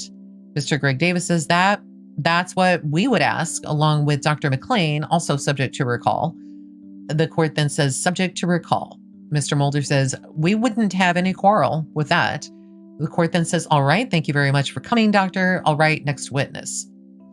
At which point, Mr. Toby Shook, who is a member of the prosecution, says, Judge, we'll call William Gorsuch. Now, William Gorsuch was actually a neighbor of the Routiers, and he is the one who takes the stand next. And again, he is questioned by Mr. Toby Shook, who is part of the prosecution team. And he starts with, state your name, please. William Walter Gorsuch. Would you spell your last name, please? Gorsuch. Where do you live, sir? 8401 Eagle Drive, Rowlett, Texas. Okay. And are you originally from Rowlett, Texas? No, I'm not. Where were you born and raised? I was born and raised in Maryville, Missouri, Nottoway County. Okay. And when did you move out here to Texas? September of 1984. Okay. Do you have a family? Yes, I do. What does your family consist of? My wife and 2 children, a 9-year-old and an 11-year-old. Okay. Boy and girl? Yes. Which one is the 9-year-old? The boy. Okay. What's his name? Jonathan. Okay. How long have you lived in Rowlett? I've lived in Rowlett since April of 1986. Okay. And to kind of orient the jury, tell the jurors where Rowlett's located near Dallas. Rowlett, Texas is located to the east of Dallas on Lake Ray Hubbard, the city reservoir. It's about approximately 35 miles from downtown Dallas. It's a suburb of Dallas, just east of Garland. The portion of Rowlett that you live in, is that in Dallas County? Yes, it is. And for the record, in the state of Texas. In the state of Texas. Okay. How long have you lived at the location you're at now? I've lived at that house since November of 1992. Okay. Prior to that, were you also living in Rowlett? Yes, I was. Okay. And where did you live then? I lived at 8501 Woodside, which is approximately 3 blocks south of there. Okay. And how long had you lived there? Since April of 86. Okay. What brought you to Texas in the first place? A job. I worked originally for Rockwell International. Okay. Where do you work now? I work for the same company, but it has since changed hands. It's now Alcatel Telecom. Okay. And what type of work do you do with them? I'm a telecommunications engineer, support 3rd tier. Okay. And you moved into that residence in 1992, November of 92, correct? Okay. Describe that neighborhood for the jury. Is that a relatively new neighborhood or an old neighborhood? Del Rock Heights is a relatively new neighborhood. When we moved to Rowlett in April of 86, that neighborhood was an open field. It started being built. I don't remember the exact date. It filled up rather quickly. We were probably the first 60% of the new homes being built in that area. Most of the homes in that area are 100,000 plus. Okay. May I approach the witness, Your Honor? You may. All right.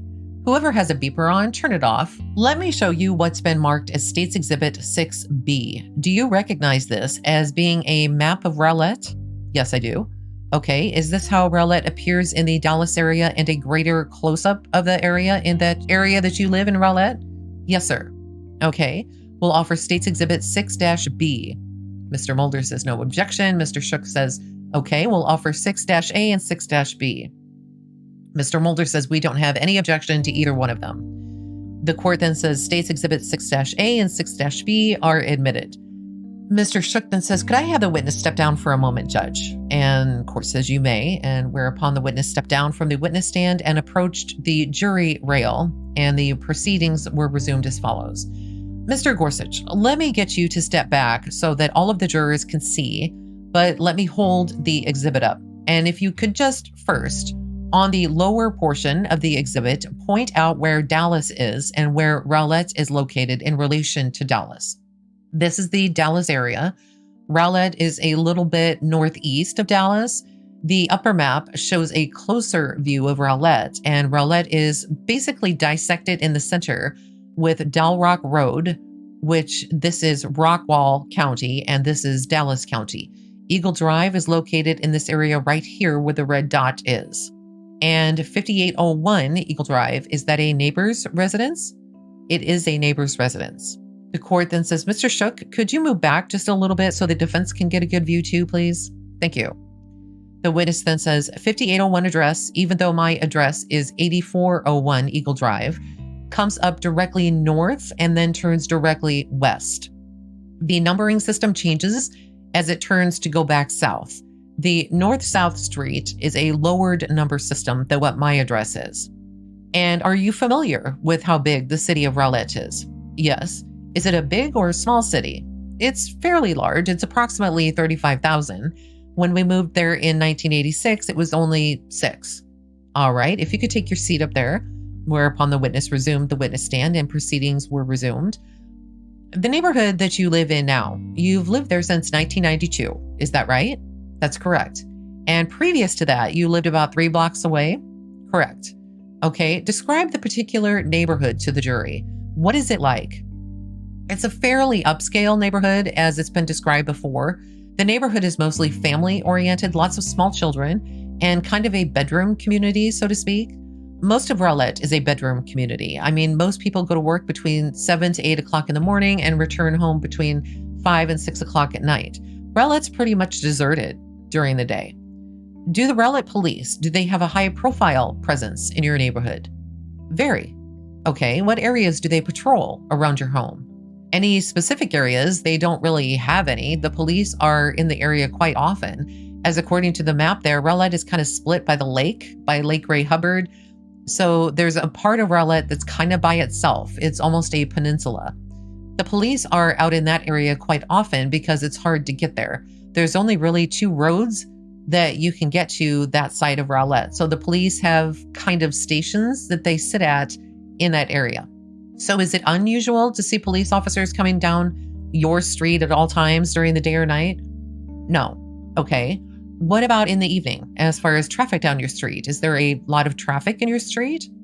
No, there isn't. Our street, as the map shows, which is actually a little incorrect. It shows Eagle Drive going all the way to 66 Highway, which is now Lake Point Drive. Eagle Drive does not go all the way to 66. So it's, for the most part, it's basically services our neighborhood and our neighborhood only. It does not have a major thoroughfare connection other than off of Dal Rock Road. Major traffic through the area up until about 5, 6, or 7 o'clock that night is typical for a normal neighborhood. After that, it drops off until probably about 10 o'clock, 11 o'clock, and then it drops again to almost nothing. Okay, now living in that neighborhood, have you come to meet several of your neighbors? Yes. Okay, did you meet Darlie and Darren Routier when they moved in? Yes, I did. Okay, were you moved in the neighborhood first or were they? We were. Okay, when did they move into that particular neighborhood? It would have probably been in the spring of 1993 to the summer of 93, somewhere in there. Okay, was there a house there when you first moved in or was it built? No, it was built. Okay, so they were the first residents of the house. Yes. Okay, and where is their house in relation to your house? Directly across the street. My house faces to the south, their house faces to the east. It's almost a direct corner from my house. Okay, and did they have children with them when they moved in? Yes, they did. Okay, how many children did they have? 2 boys. And did you come to learn their names? Yes, I did. And what are their names? Devin and Damon. Okay, now you said you had a 9-year-old. Is that right? Yes. Okay, eventually did your 9-year-old become friends with them? Yes, he did. Okay, let me show you what's been marked as States Exhibit 9-A and 9-B. Do you recognize those photographs? Yes, I do. And are they photographs of Damon Routier and Devin Routier? Yes, they are. Let me show you States Exhibit 9-B. Is this a photograph of Devin Routier? Yes, it is. Okay, and was he the older boy? Yes, he was.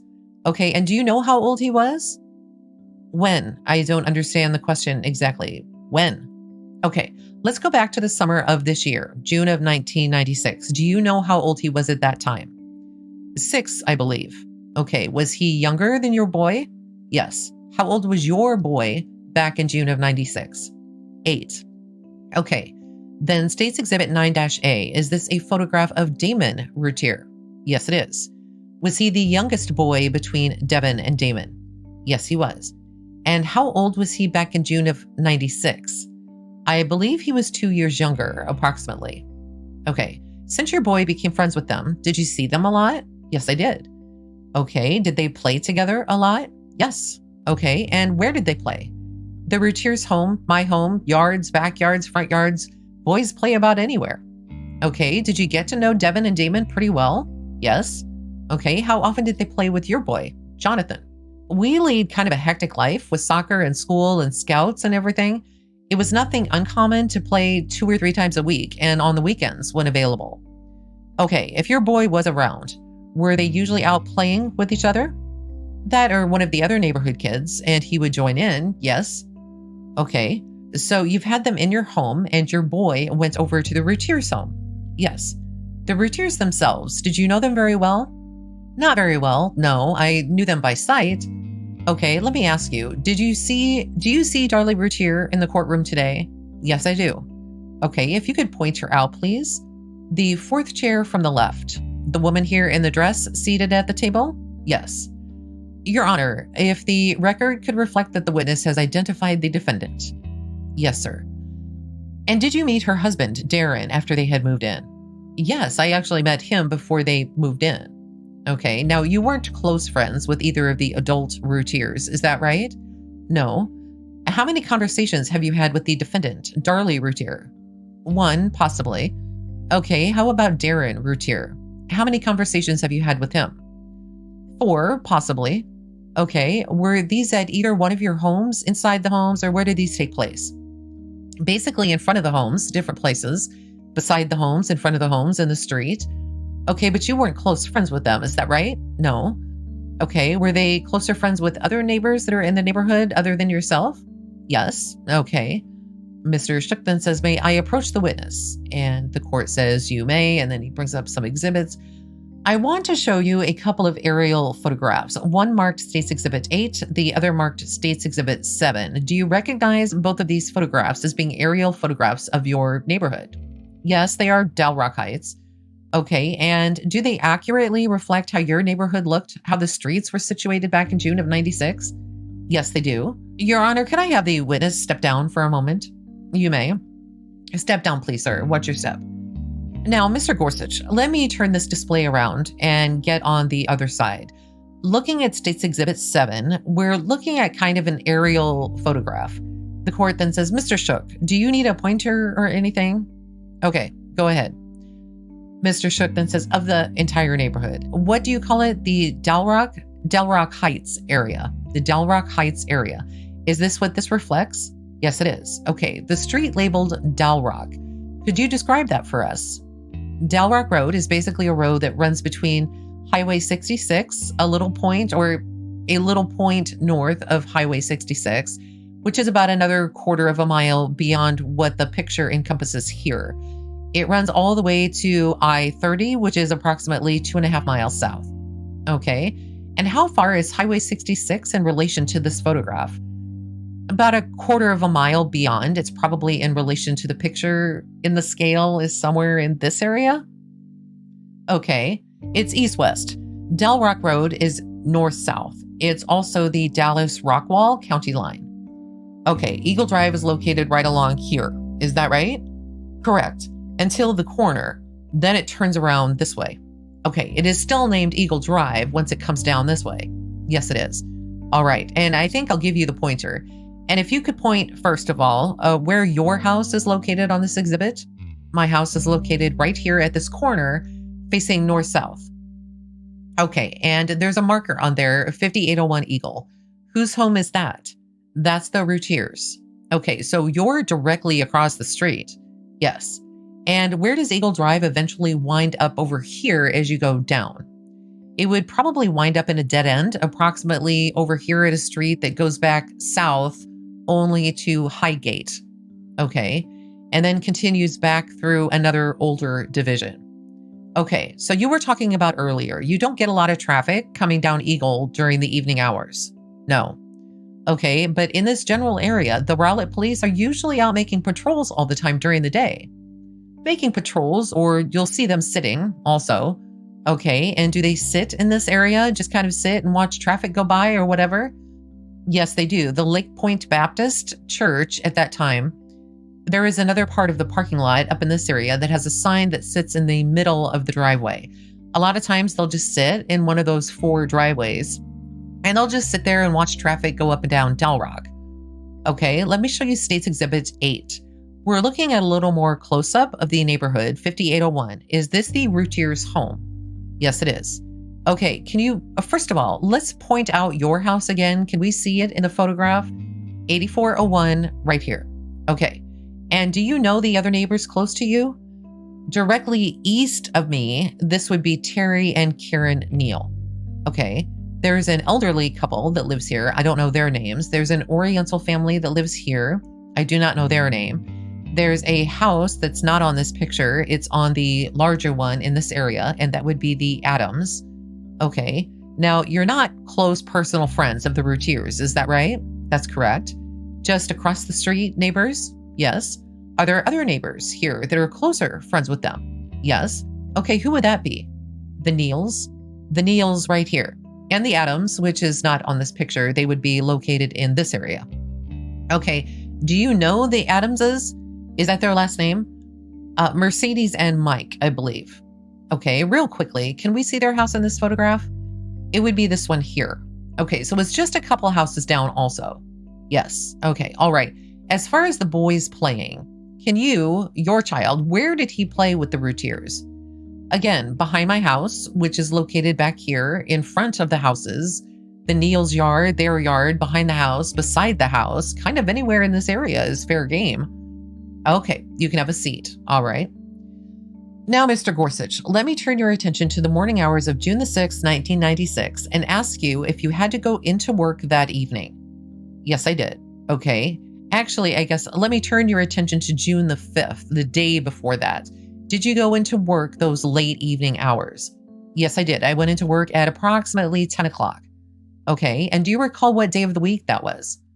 Wednesday, I believe. Okay. Was it unusual for you to go into work for late hours? It's not unusual. It's not common either. It's only one required. Okay. And what was your occasion for going into work on that day? A customer support of a telecommunication system that needed some work done to it, which we had to perform after hours because they don't like to take the telephone systems down during the middle of the day. Our work can only be done after midnight. The system was located in Pennsylvania, which is on the East Coast, which was 11 o'clock our time, midnight their time, which is when we could do the work. Okay. Had you been home earlier the evening hours at your house? Yes, I had. Okay. Had you seen the Routier children? Yes, I had. Devin and Damon? Yes. Now, the Routiers also had a small infant. Is that correct? Correct. Okay. Did you have any contact with the infant? No. You just dealt with Devin and Damon? Yes, sir. Where did you see Devin and Damon on the night of the 5th? They were playing with my son. Again, kind of fair game area. They were in my backyard. I was mowing my yard. So I asked them to get out of the backyard and go to the front yard. Whenever I went to the front yard and started mowing, they were gone. The assumption was that they probably went across the street to the Routiers. I later saw them riding bicycles, I believe, in the area around their side of the street, again, staying away from my mowing. Okay, you were just doing that as a safety precaution. Yes. Okay, how long did they play with your son, Jonathan, that night? It was approximately until dark, probably 8 or 8:30. Okay, where's the last place that you saw Devin and Damon that evening? That I actually saw them was riding their bicycles in that area north of their home on the sidewalk. When you were out mowing the lawn? Yes. Okay, did you see Darlie Routier outside of her home that evening? No. Okay, how about Darren Routier? Did you see him? No. All right, you just saw the boys out there. Yes. Was that unusual not to see them outside of their home? No, not really. Okay, and you went to work around 10 p.m. that evening? Correct. Okay, how long did you stay at work? Until approximately 25 after 1. Okay, so 1:25 in the morning? Correct.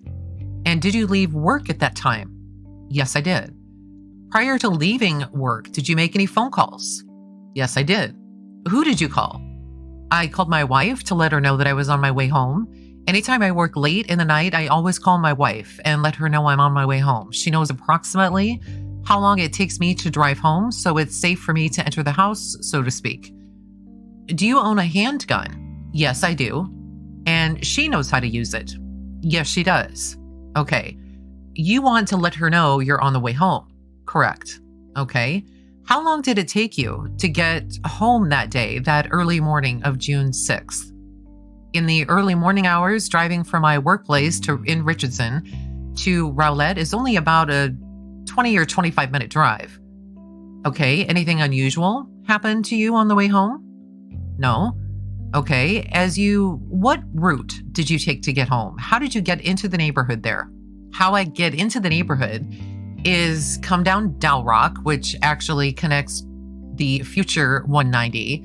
Dalrock Road comes across 66. Dalrock then comes to Linda Vista, which is the cross street there you saw coming from Dalrock, the first one from the north. Dalrock or Linda Vista then enters into the subdivision. It dead ends there on Eagle. Make a right turn on Eagle and park right in front of my house. Okay, looking at the larger photograph, then you would have come down Del Rock past the Lake Point Baptist Church. Is that right? That's correct. Did you see anything at the Lake Point Baptist Church when you came home? A police officer sitting in the driveway. Okay. And he was sitting right here by Del Rock Road? A little bit to the beyond where you can see on that picture. Again, it's a sign that sits down in the driveway. He was sitting there. They usually sit behind the driveway or behind the sign a little bit. Nothing unusual about that? No? Okay. About what time in the morning would this have been?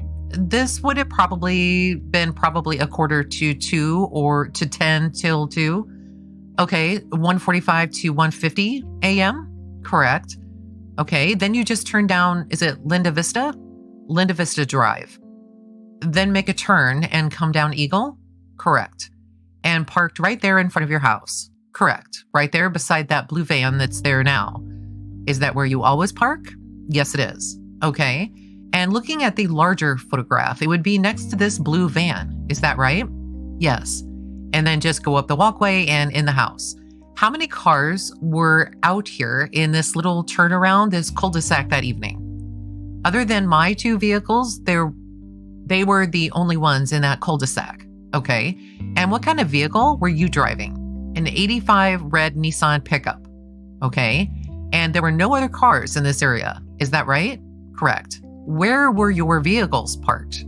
Directly in front of my sidewalk there, where you see the manhole cover, little dot, right in front of the sidewalk. And the van is parked approximately where it is right now. Okay, does anyone else park out here? They do occasionally. Who is that? The Neals. Okay, your next door neighbors here at 8405. Correct. Okay, were there cars parked out there that morning?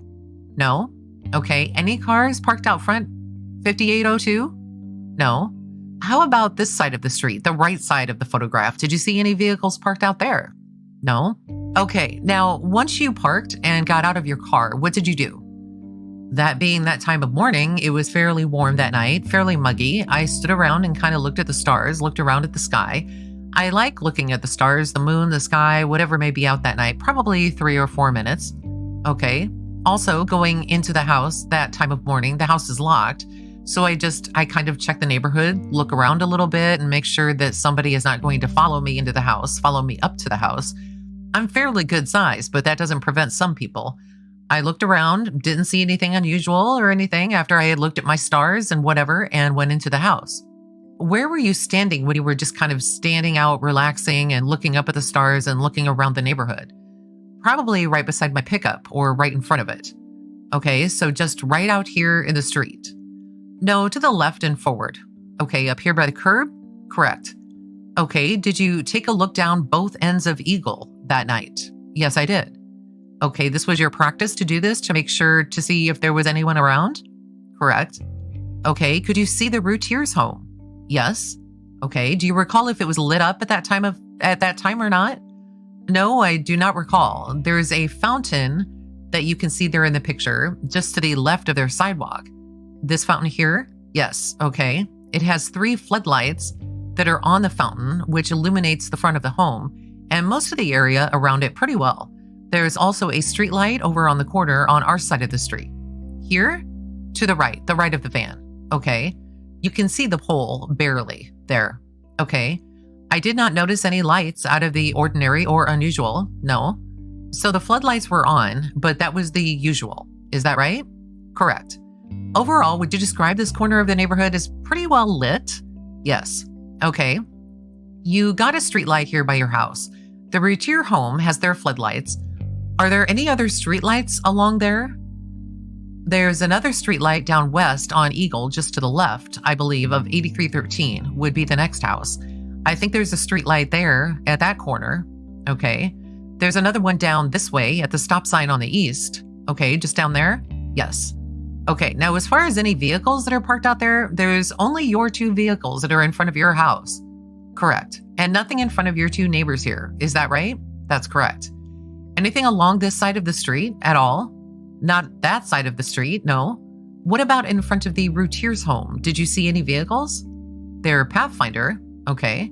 It's a green, I don't know what year, Pathfinder, dark green Pathfinder. Okay. Which was usually parked there just to the straight out from their sidewalk. In this area here, approximately there where the blue car is now, yes. And that was the usual place it was parked. Yes. Okay. How many cars do the Routiers have? Actually own? I don't know. 2 that I've seen. Okay. 2 that you've seen. The Pathfinder? Correct. What other car do they have? A Jaguar of some type. Where is that usually parked? Usually that's parked there in the back. Sometimes, yes, they're in the driveway. Sometimes it would be parked out front in front of the Pathfinder. Okay. So sometimes they were both parked out there. Correct. But that morning, just the Pathfinder here. Yes, sir. Did you notice any other unusual cars parked in front of 5717 or the other houses here? Not that I recall, no. So how about down the other side of Eagle? Did you take a look down there? The 8317 home, they only own 1 car. He's a retired doctor. He only owns 1 car and always parks it in the garage. So there's never any cars, hardly ever, in front of their house. 8313, again, they park in the back. The red car that you see there, just part of it in that picture, that car's there most of the time. So I believe it was there that night also. Other than that, those are about the only cars that park on the street. Everybody else uses their driveways or garages. Okay, anything else? Any cars parked on this side of the Routier's home? No. Or down here along this side street? No. Okay, and while you were out there for, what would you say, 5 minutes or so? Maybe 5 minutes, yes. Did you see anyone walking around? No, nothing unusual. Hear any unusual noises? No. Okay, and this was, you got home around about 1:50 or so. 1:50, 1:45.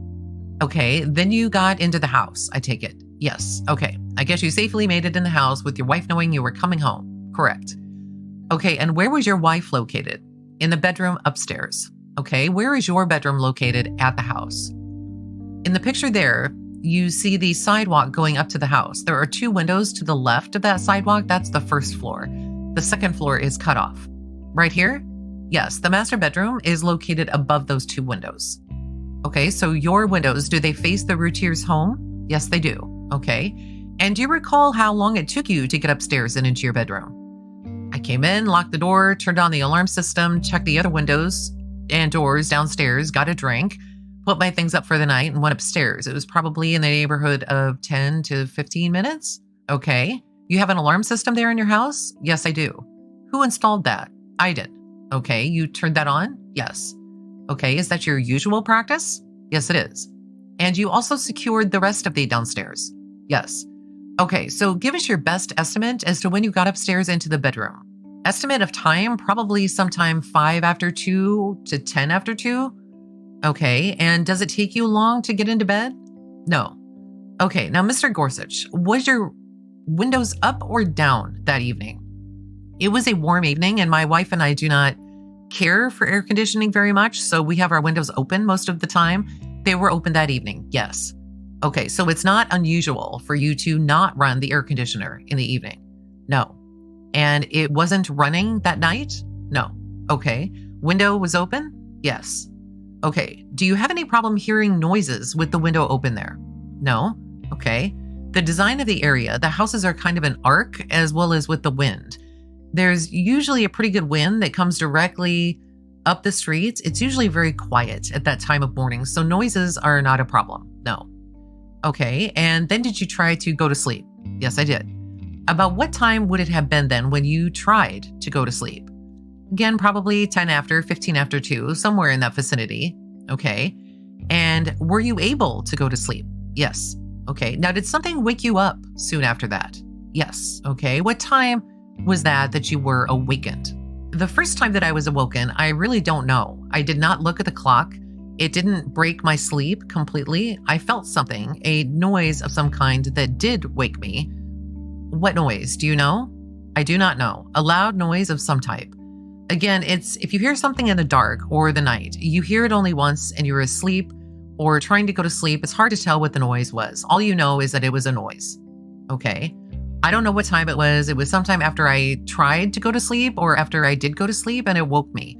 A short time thereafter, I was awoken again, though, and this time it was a full awakening. Okay, and what woke you at that time? What woke me at that time was Darren Routier running from the front of the home, down the sidewalk, yelling that someone has stabbed my children or my kids and my wife. Okay. Someone has stabbed my children and my wife? Yes. Is that your best recollection of what he was yelling? That is my best recollection. Yes. Okay. And tell the jurors how he was yelling. That. Was he very loudly, almost broadcasting it to the neighborhood as a danger? You know, he wanted somebody to hear him. Okay. And you had no trouble hearing him? No. Okay. When you heard that, what did you do? I immediately sat up in bed. And naturally, when you hear something like that, you're going to listen to see what's going on. I immediately sat up in bed. And as I sat up in bed, I have a waterbed that sits up fairly high. I can look directly out the window, directly down, and I saw Darren approximately even with the fountain. Okay. Do you recall what he was wearing? I recall it was blue jeans, I believe, only. Okay. Just blue jeans? Yes. Okay. And he was standing near the fountain? Yes. Okay. Well, he was running near the fountain. He wasn't standing. Okay. Did you see anyone else out there? Yes, I did. Who did you see? I saw a policeman coming up over the bank. As I leaned up in bed, I could look out the window and see a pretty good picture or pretty good view of the street. There's a police car sitting a little bit ahead of where the car is there now. Okay, let me get you, if we could, with the court's permission, if we could have the jurors step down for a moment. Court says, all right, that's fine. Maybe you can use the pointer, Mr. Shook. Mr. Shook says, okay. The court says, if you will just wait a minute for everyone to find a position around there. Okay. Can the jury all see that? Okay. Mr. Gorsuch, if you can step over here to the side. Okay. And again, on the photograph, point to the area that you first saw Darren Routier. Okay. Darren Routier was approximately in this area here. There was a police squad car parked away from the curb, a little bit in this area, a little bit ahead of the direct front line of the home, which is parked close to the front. He was actually parked around to the side about in this area. Okay. And which way was he pointed? He was pointed west. Okay. Did you see a police officer out in that area? Yes, I did. He was approximately in this area. There is a small bank here. It comes up from the sidewalk into the yard. It runs approximately around in about this area. He was already up over the side of that bank and was coming up about in this area here at the corner of the house whenever I sat up in bed. Okay, that's the first thing you see when you look out. Correct. Okay, what was the next thing you saw happen? The next thing I saw happen was Darren stopped about in this area and he came around between the fountain and his house and met the police officer in this area. They both came back between the house and the fountain and then went into the house. Okay. Now, did you hear anything said between Darren and the police officer at that time? I heard something said, but I could not understand what was said. Okay. And then they go into the house? Yes. Okay. What do you do at that time? I got out of bed. My wife was awake at that time. She heard basically the same thing. So she and I both got out of the bed. We kind of went to the window and looked, of course, to see what was going on. At that time, all we could see was a police car sitting there. Okay, did you look around the street to see if you could see anything else? Yes, I did. Okay. Did you see anything else there in the neighborhood? No, nothing in this area, other than what I've already described. My pickup, the Pathfinder here, and my van there, the police car here. Okay, so there's your two cars in front of the house. Yes. Now the police car is parked here? Yes. And the Routier's Pathfinder is in front of their house? Yes. Are there any other cars out there that you see? No. Any other cars at your neighbors here at 5802 or anything like that? No. Okay, what's the next thing you saw? The next thing I saw were the police officer and Darren come back out of the house. Okay. The police officer and Darren the police officer basically told Darren to go find somebody else in the neighborhood, ask him if there was somebody else. Darren said yes. Darren came across the street, went to the Neal's house and beat on their door. Okay. Now, did another police officer arrive soon after that other officer? Yes. Okay. Where was his car located? It was parked somewhere in this area here. He had pulled up and stopped fairly quickly, somewhere out here in the middle of this area. Okay. And where did he go? He went to the house also. Okay. Now, you didn't have a stopwatch on or anything, did you? No. Okay. Do you know how long it took this other officer to arrive on the scene? No, I do not. Okay, but another officer pulled up soon thereafter. Very soon thereafter. When Darren Routier emerged from the house again, was this other police officer there also? Not yet. Okay. Did he arrive soon after that? Yes. Okay. And you're observing this from your bedroom window. Is that right? That's correct. Okay. What's the next thing that you remember happening? The next thing I recall happening was when Darren was here beating on the Neil's door with the second officer arriving. And what I had already heard, it occurred to me that, that maybe there is somebody around that I need to find for them or look to see if there is anybody. My house has windows across the back of it on the second story as well as one on the west side. It has a pretty good view of everything in our alley. There's a large fence that runs between our property here and the church. I can see the alley several houses down to the west. I can see across the church parking lot through the fence or over the fence. The fence is approximately a 9-foot fence, so it's pretty hard to scale.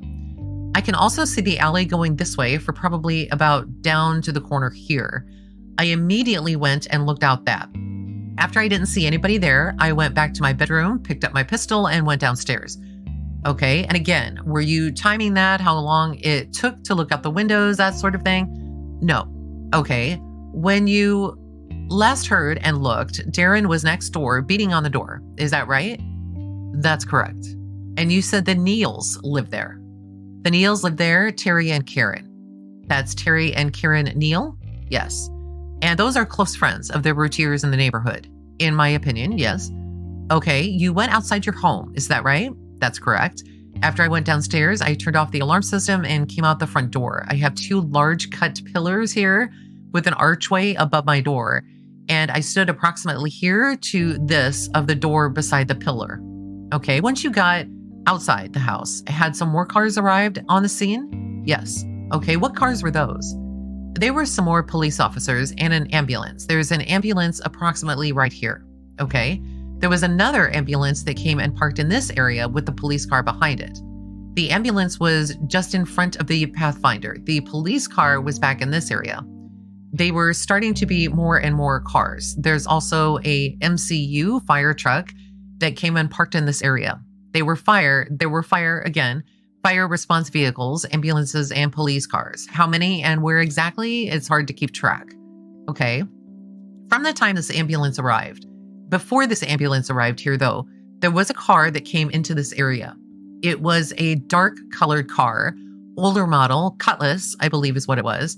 It had some younger people in it, and the police officer that had come in this car was over here. They came across and stopped this vehicle. Okay, this is the second officer that arrived on the scene? Yes, the second officer was actually the one that I do not believe he actually made it to the house yet. Okay. When he stopped the vehicle, the other officer came out as well. The ambulance came during that time frame. The car here was stopped. The individuals in the car, I believe there were 4 of them, they got the individuals out at gunpoint and basically spread eagle on the car.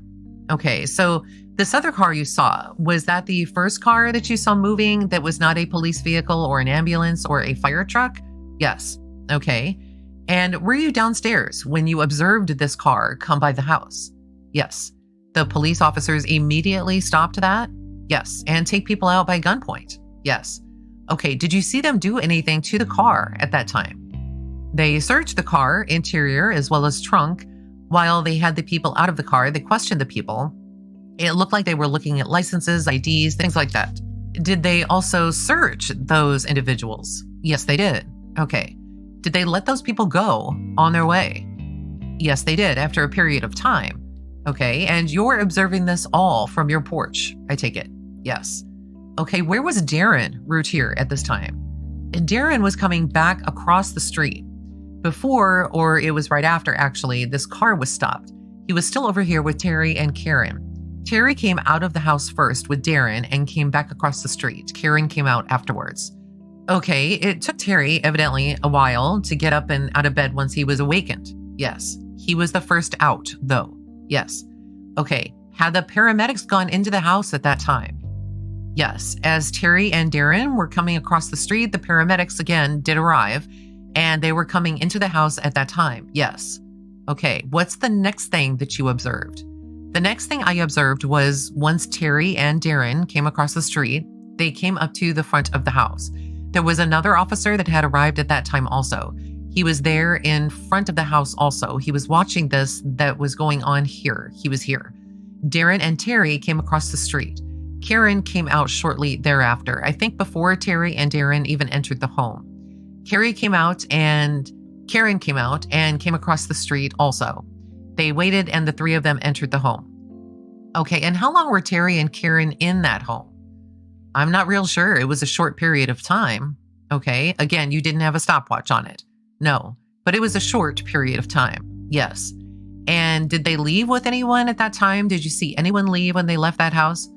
Were they with anyone? They were with a police officer. Yes. Okay. Could you describe how they left the house? They were basically being escorted. It was a police officer, I think, and possibly a paramedic, I think. Okay. It was either a paramedic or a police officer. Again, it was somebody in uniform. Okay. And they were both on the scene at that time. They weren't physically throwing them out.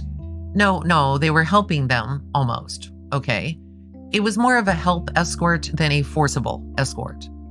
But it was a short period of time that they were in there. Yes. Okay. What's the next thing that you observed? Did you observe anyone else coming out of the house after that? After a period of time, other than the police officers? No. Okay. What about any of the children?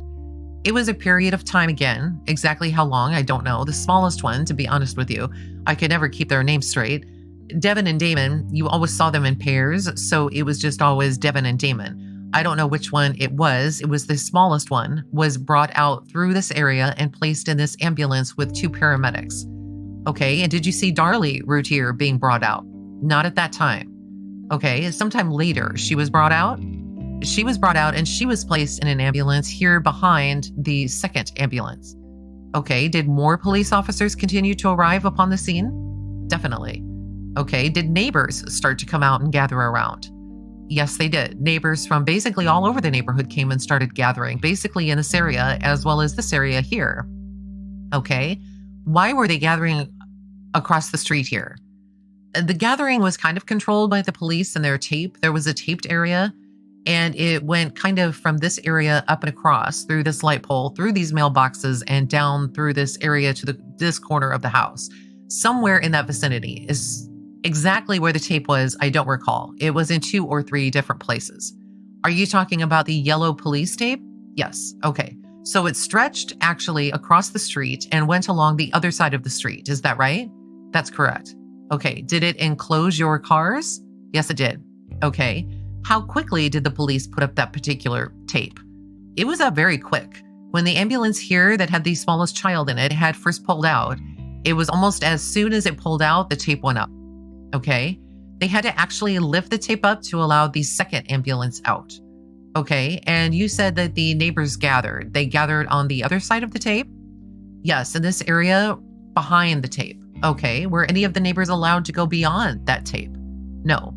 From your observations, did the police keep everyone out from outside of that tape? Most definitely. Even before the tape was up, did you observe the police officers' actions as far as letting people on the property, things like that? As far as the police officers themselves were the only ones other than Terry and Karen that I saw try to enter the property, and Darren. Okay. Other than that, I saw no one else attempting to even enter the property. Okay. So the only persons you saw go into the house were Darren and Karen and Terry. Well, the paramedics and the police officers. The paramedics and the police officers? Correct. By the time you saw Karen and Terry go in, they were in just a short time. Correct. Where they went, do you have any idea? I don't have any idea. From what Karen said, whenever she came back out, the assumption is that she did go into the area where the boys were. She did describe it to a little bit of detail, not much. She's a nurse. She's a registered nurse. She knows the paramedics. They knew her. Somehow, though, the confusion that when she came over, she was confused and she thought that she was supposed to help. So she did attempt to help. Okay, but was she in there resuscitating those boys or anything like that? No, they turned around to follow or to walk back to the area, I guess. From what she said, just from what she had told me, that she went to the area, but they wouldn't let her do anything. That's when they escorted her and Terry back out. So again, it was a very few minutes that actually occurred. Okay, steps in, goes in, but doesn't help and is escorted out. Correct. Okay.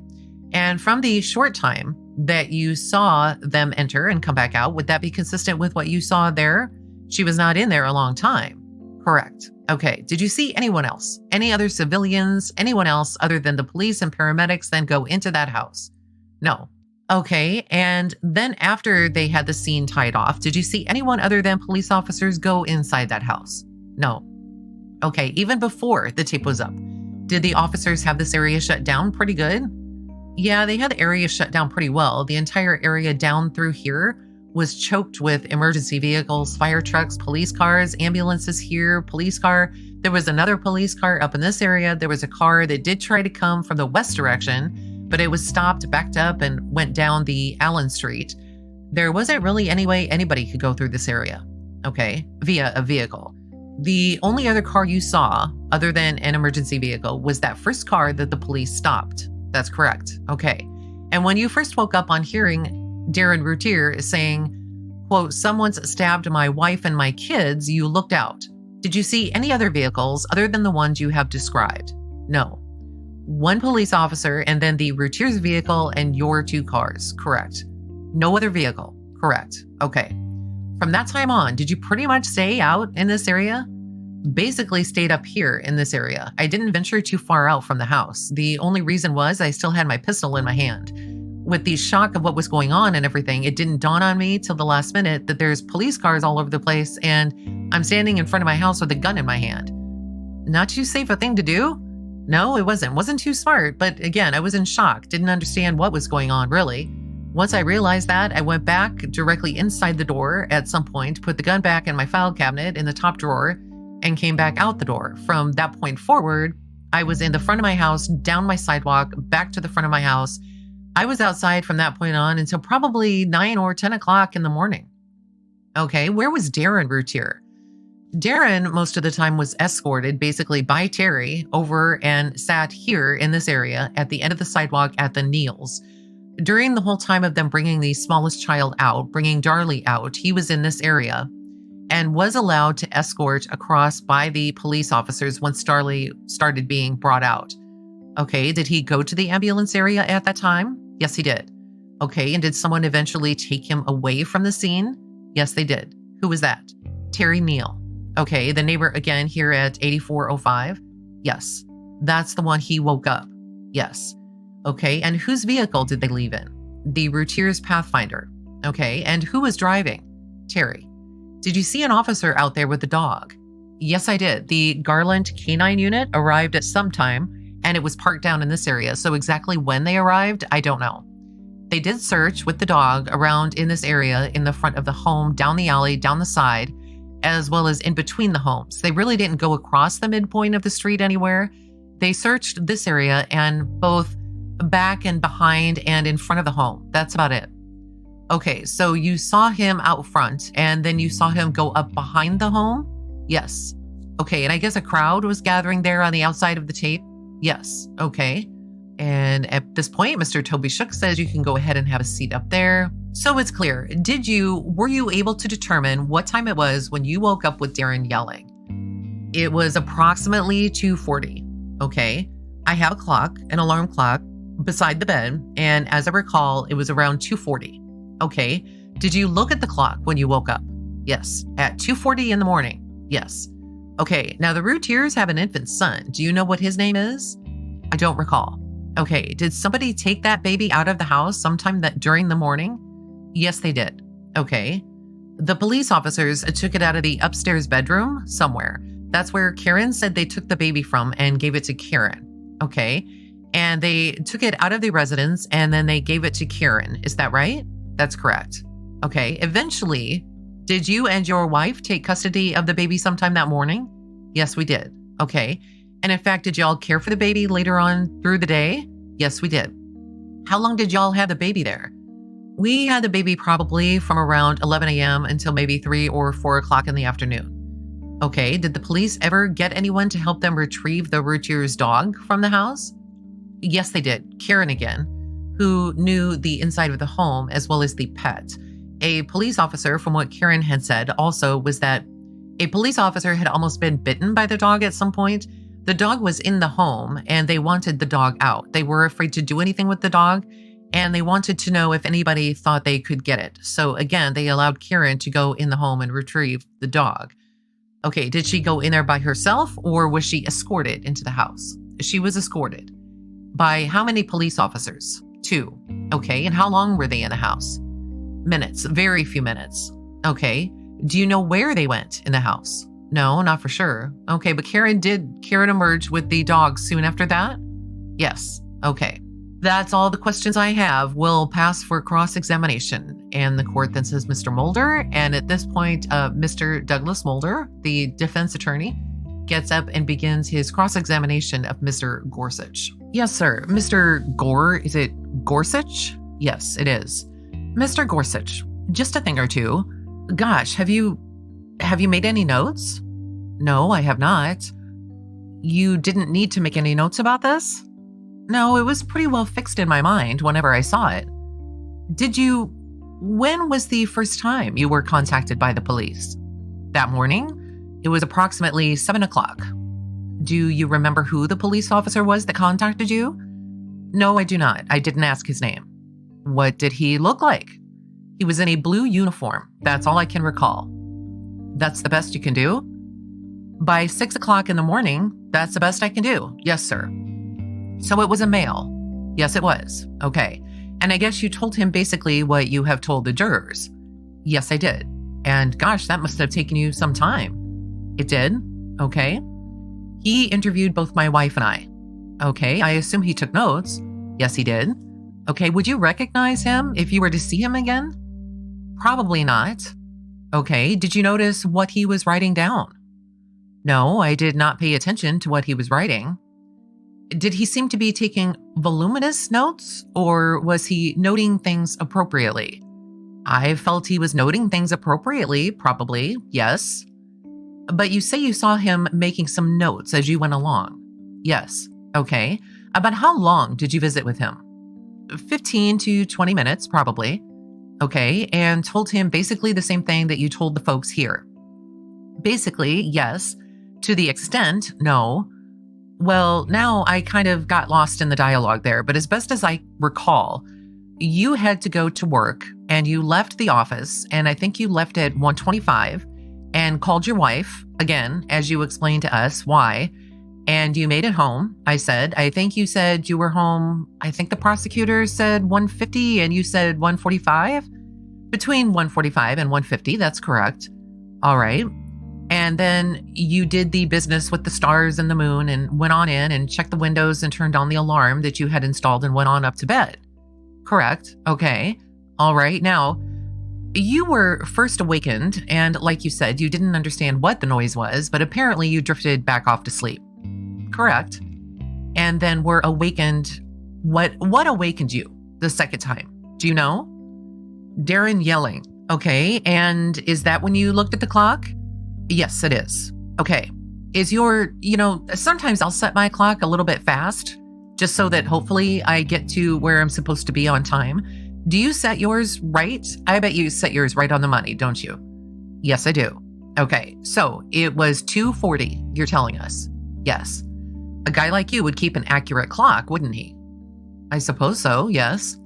All right. And you're telling this jury that it was 2:40 when Darren started to yell. Correct. And I believe you said that he was going down there. That is the walk to his front door, isn't it? Yes, it is. Okay. And the police officers had pulled up there just down from you. Can you see that? Mm-hmm. The court then says, I think you better turn it a little bit more, Mr. Mulder, so those two end jurors can see it. All right. I believe you said the police car went right here. No, I'm sorry. Back a little bit. Here? Almost a full car length in front of where that car is shown there in the picture. Here? Yes, somewhere in that vicinity. Okay, but more in front of your neighbor's house than in front of your house. No, not really. The neighbor's house there you can see in. It was actually almost sitting directly on our property line. There is a white line there in the picture. Yeah. That's a mow line between his and my house that always keeps the grass dead for some reason. The car was parked almost even with that line, somewhere in that vicinity, almost right there by that mailbox. The back or the front? The back or the front of the car? Squad car, yes, if you remember. About the middle, actually. About the middle. Whenever I make a reference, it's usually the middle of a vehicle. Fair enough. All right. And it was headed in this direction? West. Correct. Right. Going this way. Yes. Okay. Was it parked up close to the curb? No. About how far was it from the curb? 3 feet, 4 feet. All right. And did you see the police officer actually get out? I didn't see the police officer get out of the car. By the time I heard Darren yelling, the police officer was already across the street and was going up the small embankment there by their home, right there where your finger is from the sidewalk. Okay, and he and Darren met. Yes, on the sidewalk. No, basically a little bit to the, move your finger. Okay, if you look at the fountain and the house, draw a direct line between them. The corner of the house about halfway in between. In here? About in there. Okay, they met there and then went directly into the house. Yes. Okay, now how long were they in the house before the next thing that attracted your attention happened? Did they come out of the house or did another car come up or what? They weren't in the house very long. They were in the house for a while. Okay. Minutes, again, I don't know. Okay, would you say a couple of minutes maybe? Probably longer than that, probably 3. About the time it took you to look at the stars, 5 minutes? 3 to 4, 5, somewhere in that vicinity. Again, I don't know for sure. All right. By this time, no other car is there yet. No. Okay, so both of them came out. Is that right? Correct. Came out together? Yes. And no other police cars or ambulance or anything like that yet? Not yet. Okay, they've been outside or inside for 5 minutes doing, of course, you have no idea of knowing what they have been doing in there. No, I don't. All right, but anyway, they came out together 5 minutes later, and where did they go? They were eventually at the front door, and the officer asked Darren if he had somewhere in the neighborhood that he could go. You heard him ask that? Yes, I did. Okay. And you're in your perch up there on the second floor in your bedroom on the waterbed? Yes. Where you can look out? Yes. Okay. And you heard him ask Darren, is there somebody in the neighborhood from whom you can get some assistance? Yes. Medical help? No. All right. Just assistance? Just assistance. And he said there's a nurse across the street? No. He said what? He basically asked Darren if there was a friend in the neighborhood he could go to, and Darren said yes. And you heard this dialogue between them? Yes, I did. Okay, and where did Darren go? Darren then went to 8405 Eagle. All right, and that's the nurse? The Neals, yes. And she's a registered nurse? She is, yes. Okay, where did the police officer go? He went back in the house. Okay, no other ambulances or police cars or anything at that point? Not at that point. Now, looking at your clock, it's now 2:45 and then some? I don't know. Okay. Again, I didn't look at my clock at that point. All right. From that point forward, I didn't pay any attention to time.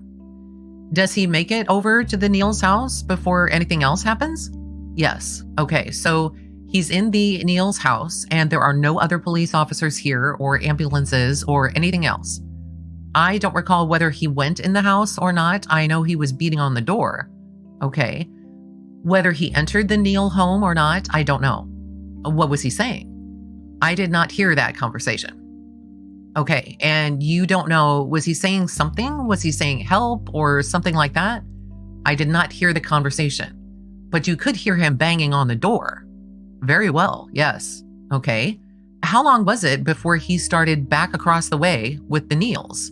Minutes wise, again, a few minutes. By that time, the second officer had arrived and parked there in front of 5802. Okay. What had this officer done? He was already back in the house. He had gone back in the house? Correct. And then the second officer parked in front of 5802 over here. Yes. Okay. And that would be the retired couple? The retired couple. I don't know their names. All right. And the police officer parked in that area? Yes. Do you remember how he was parked there? Kind of northeast. He was pulled into an angle. So he would be headed in this direction. No, northeast, headed the other direction. This way? Yes. The top of the map is north. Northeast would be about 45 degrees pointed in the opposite of There you go, right there. All right. So had he come from this direction and pulled in there? It appeared that he had, yes. Did you see him as he was coming down here? No, he had arrived as I was coming back to the window. Okay, all right. Did you see him get out of his vehicle? Yes, I did. Okay, and where did he go? He started across the street in the direction of this residence? Yes. Okay. Where was Darren knocking on the door at that time? Darren was waiting at the door. Okay. Apparently he was waiting for Terry. All right. He would just be a stone's throw from where that police officer pulled his squad car up. Would that be about the distance from here to the back of the courtroom, wouldn't it? Well, most of those homes are 25 to 30 feet off the sidewalk line by the Rowlett ordinance. So that probably would be about 40 feet to 50 feet. Yes. All right. Did he make it over to this house before Darren left the Neal house? No, he did not. All right. What happened? The officer actually started over towards the house, as I recall. This is whenever I was coming out the front door. All right. And standing by my column there at my house, the officer is that where you were? Excuse me? That's where you were, right here? That's correct. All right. The officer had possibly entered the home and come back out, or had not entered the home yet. Which officer? Exactly which one? The second officer to arrive, I believe. Okay, so he either entered this house and came back out before Darren and the Neals got over there. Terry Neal, yes. Okay. Both Neals did not come together. Okay, Terry was first, wasn't he? Terry was first. Okay, and I want to make sure I understand you. This officer who parked over here, the second officer to arrive, made it into the house and back out of the house? I said I think he might have. I don't know for sure. Again, I was in the process of going down my stairs. Okay. Whenever I came out the door, this car had come from the west and was being stopped by the two police officers. There's another officer that had arrived down beyond Eagle Drive there, down below. Those two officers, I believe, were the two that stopped the car. Again, which two officers they were, I don't know. They were in blue uniforms. All right. You don't know whether it was the same two officers who had originally? No. Okay. I'm interested in this officer over here that stopped here. Okay. Okay. He was the one who was pulling up when you came back to your vantage point there at your house. Well, he had already pulled up. He was stopped, but he was getting out of the vehicle. Yes. All right. Was he hurrying towards this house? He was not running, a police officer carrying a gun and a full belt and everything. They don't run real fast, but he was moving quickly. Yes. Moving in a fast walk. Yes. Okay. And again, where was Terry Neal? Terry and Darren, again, were at the front of their home. At the front of the Neal home here? Yes. Okay. Well, he had a head start on them heading toward the Routier house, didn't he? Yes, he did. It makes sense that he would arrive there first, I would assume. Okay, and when did Darren Routier get back to his house, if he did? After the car was stopped. After the car was stopped over here? Approximately in that area? Yes, right there where your finger is. All right, somewhere in that vicinity. So after the car was stopped here, in this vicinity, this is the little Cutlass, I think you said it was. I believe it was a Cutlass. It was a dark car of some type. It looked like a Cutlass or that body style. It was an older, late model car. Older, late model? Older car, early model, pardon me. Okay. Would you venture to guess as to, 85 or 86, something like that? Is that what you were talking about? I would say probably late 70s or early 80s. It was a smaller body style like a Cutlass. Okay. Could you see the people that got out of the vehicle? I think you said that the police had them out spread eagle. Yes. Okay. And gosh, by now it's got to be, by your count, 250, 255. Again, I wasn't looking at the clock. I don't know. Well, would you imagine somewhere in that vicinity? Probably. It was at least pushing 3 o'clock, isn't it? Wouldn't you say? Probably. Okay. Again, I don't know. All right. But we do know this, that Darren has left and he has not come back in, right? That's correct. Okay. So they get these people stopped. How many were in the car, as best you recall? As best I recall, 4. All right. And were they all men? As I recall, yes, all men. Okay. From my distance, about 50 feet, they looked like men, young men. Okay. Could you tell about how old they were? Late teens, probably? Could you describe them? No. You could just tell that they were men. I could tell that they were men. Do you know whether they were black or white, long hair or short hair, anything like that? I believe they were all Caucasian, yes. Do you remember how they were dressed? No. Okay, I mean, did they have just long pants on, I guess? I believe they had on jeans, probably. Again, I don't recall. Okay, and however long it took to check them out, the police checked them out and they let them go, right? Correct. All right, and they drove on. And was it then that Darren came back to the residence here? It was actually during the time that they had them stopped.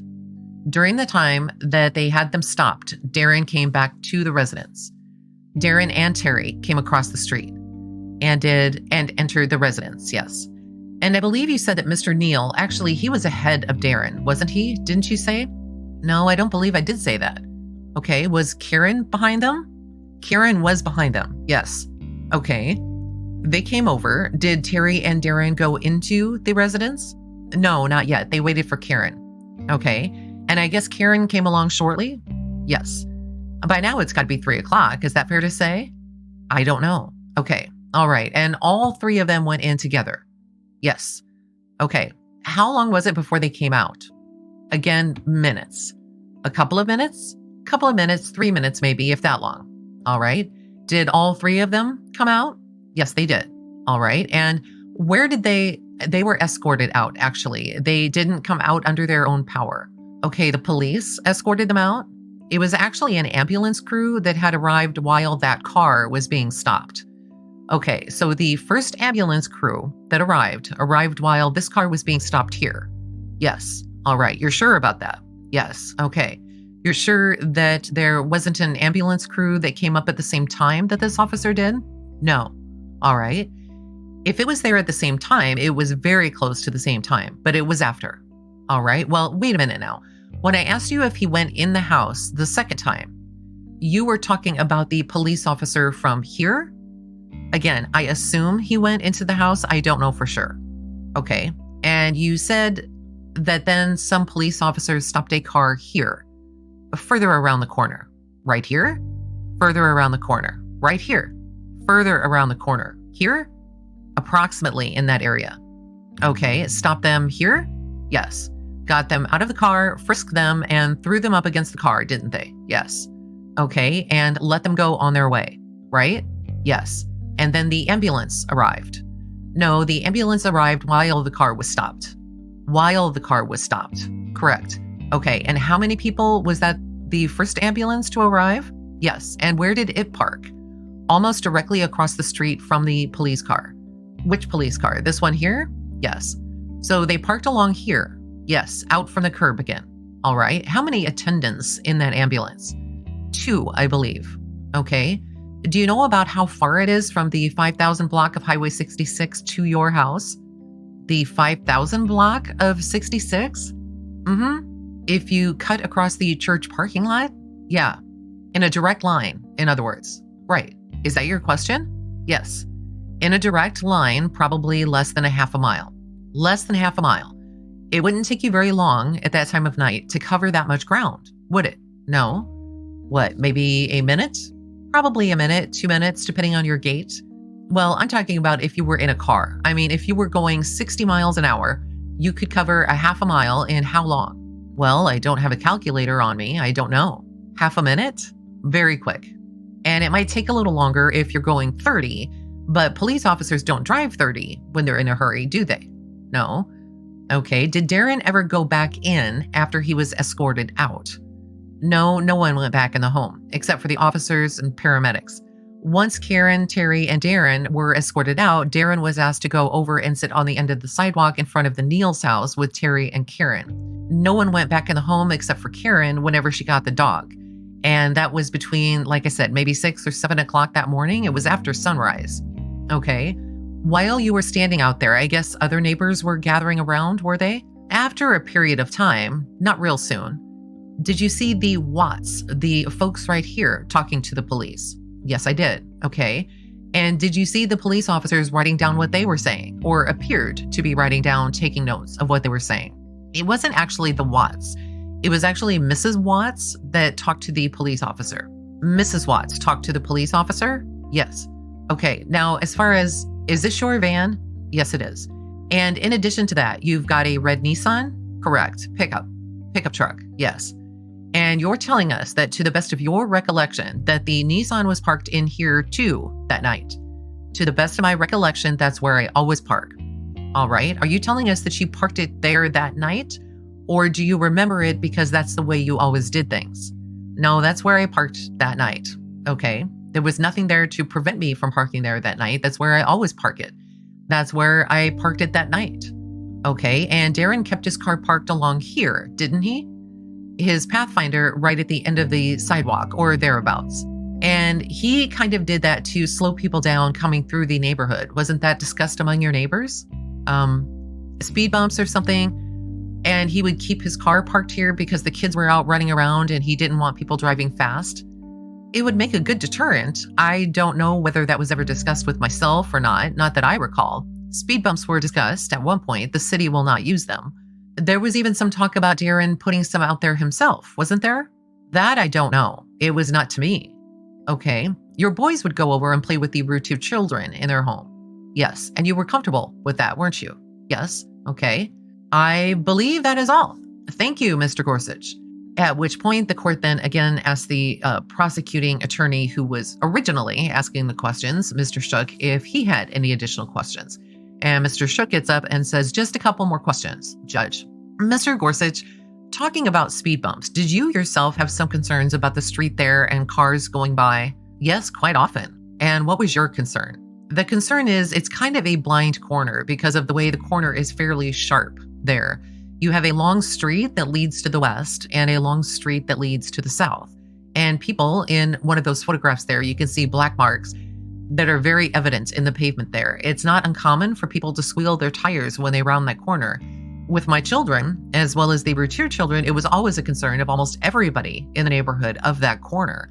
The children, when they play, they don't pay attention to streets or sidewalks. Okay. There were a lot of times when there were some near misses. Near misses with who? Children. Okay. What about the Routier children in general? Did a situation ever come out there where cars had to brake for them? I'm sure they did. Yes. Okay. Did you give specific instructions to your son not to go out there? Most definitely. My son catches the worst in most ends, whether he's involved with it or not. He always gets a lecture on whatever happened. Were you ever out there when these cars almost hit the Routier children? Not directly. No. Okay. You heard about that? Yes. Did you ever see the Routiers out there supervising their children? Supervising? Yes. No. Okay. Now, as far as this incident that occurred, nothing like this had ever happened in the neighborhood before, had it? I don't understand the question. Is this something just totally out of the ordinary as far as someone being or a murder like this occurring in your neighborhood? It's out of the ordinary for Rowlett. Okay. Period. Do you feel you have a pretty safe neighborhood there? I believe so, yes. And as far as describing who went in the Routier house or how long they were in there, you didn't have a stopwatch on any of these things. Is that correct? No. After getting kind of adjusted to what happened and what was going on, of course, it's immediate shock. As I said, the time frames become very convoluted at that point. It then becomes very hard to keep track of time. There are some things, though, that you can't wipe from your mind. Okay. At which point, Mr. Toby Shook says, that's all the questions I have. And Mr. Mulder says, we have nothing further at this time. The court then says, all right, you may step down, sir. Thank you. And Mr. Toby Shook asks, may this witness be excused? And the court says, may this witness be excused? Mr. Mulder says, yes, sir, subject to recall. And then the court says, all right, ladies and gentlemen of the jury, we're going to adjourn now until 9 o'clock tomorrow morning. Same instructions as always. Don't talk about the case among yourselves. Don't do any investigation. And after the court adjourns, we do know that the next day will be the testimony of the first officer on the scene, Officer David Waddell. So that will be in the next episode. Thank you so much for listening. Don't forget to subscribe through your favorite podcast service so that you're always on top of the newest episodes. And as a reminder, if you do want to become a supporter, consider becoming a Patreon. Again, you can go to patreon.com/Darlie patreon.com/beachhouse34. And minimum is $3 a month. So anyway, thank you again. I hope you enjoyed listening to this portion of the trial, and we will pick up next time with the testimony of the first officer on the scene, Officer David Waddell. Thank you.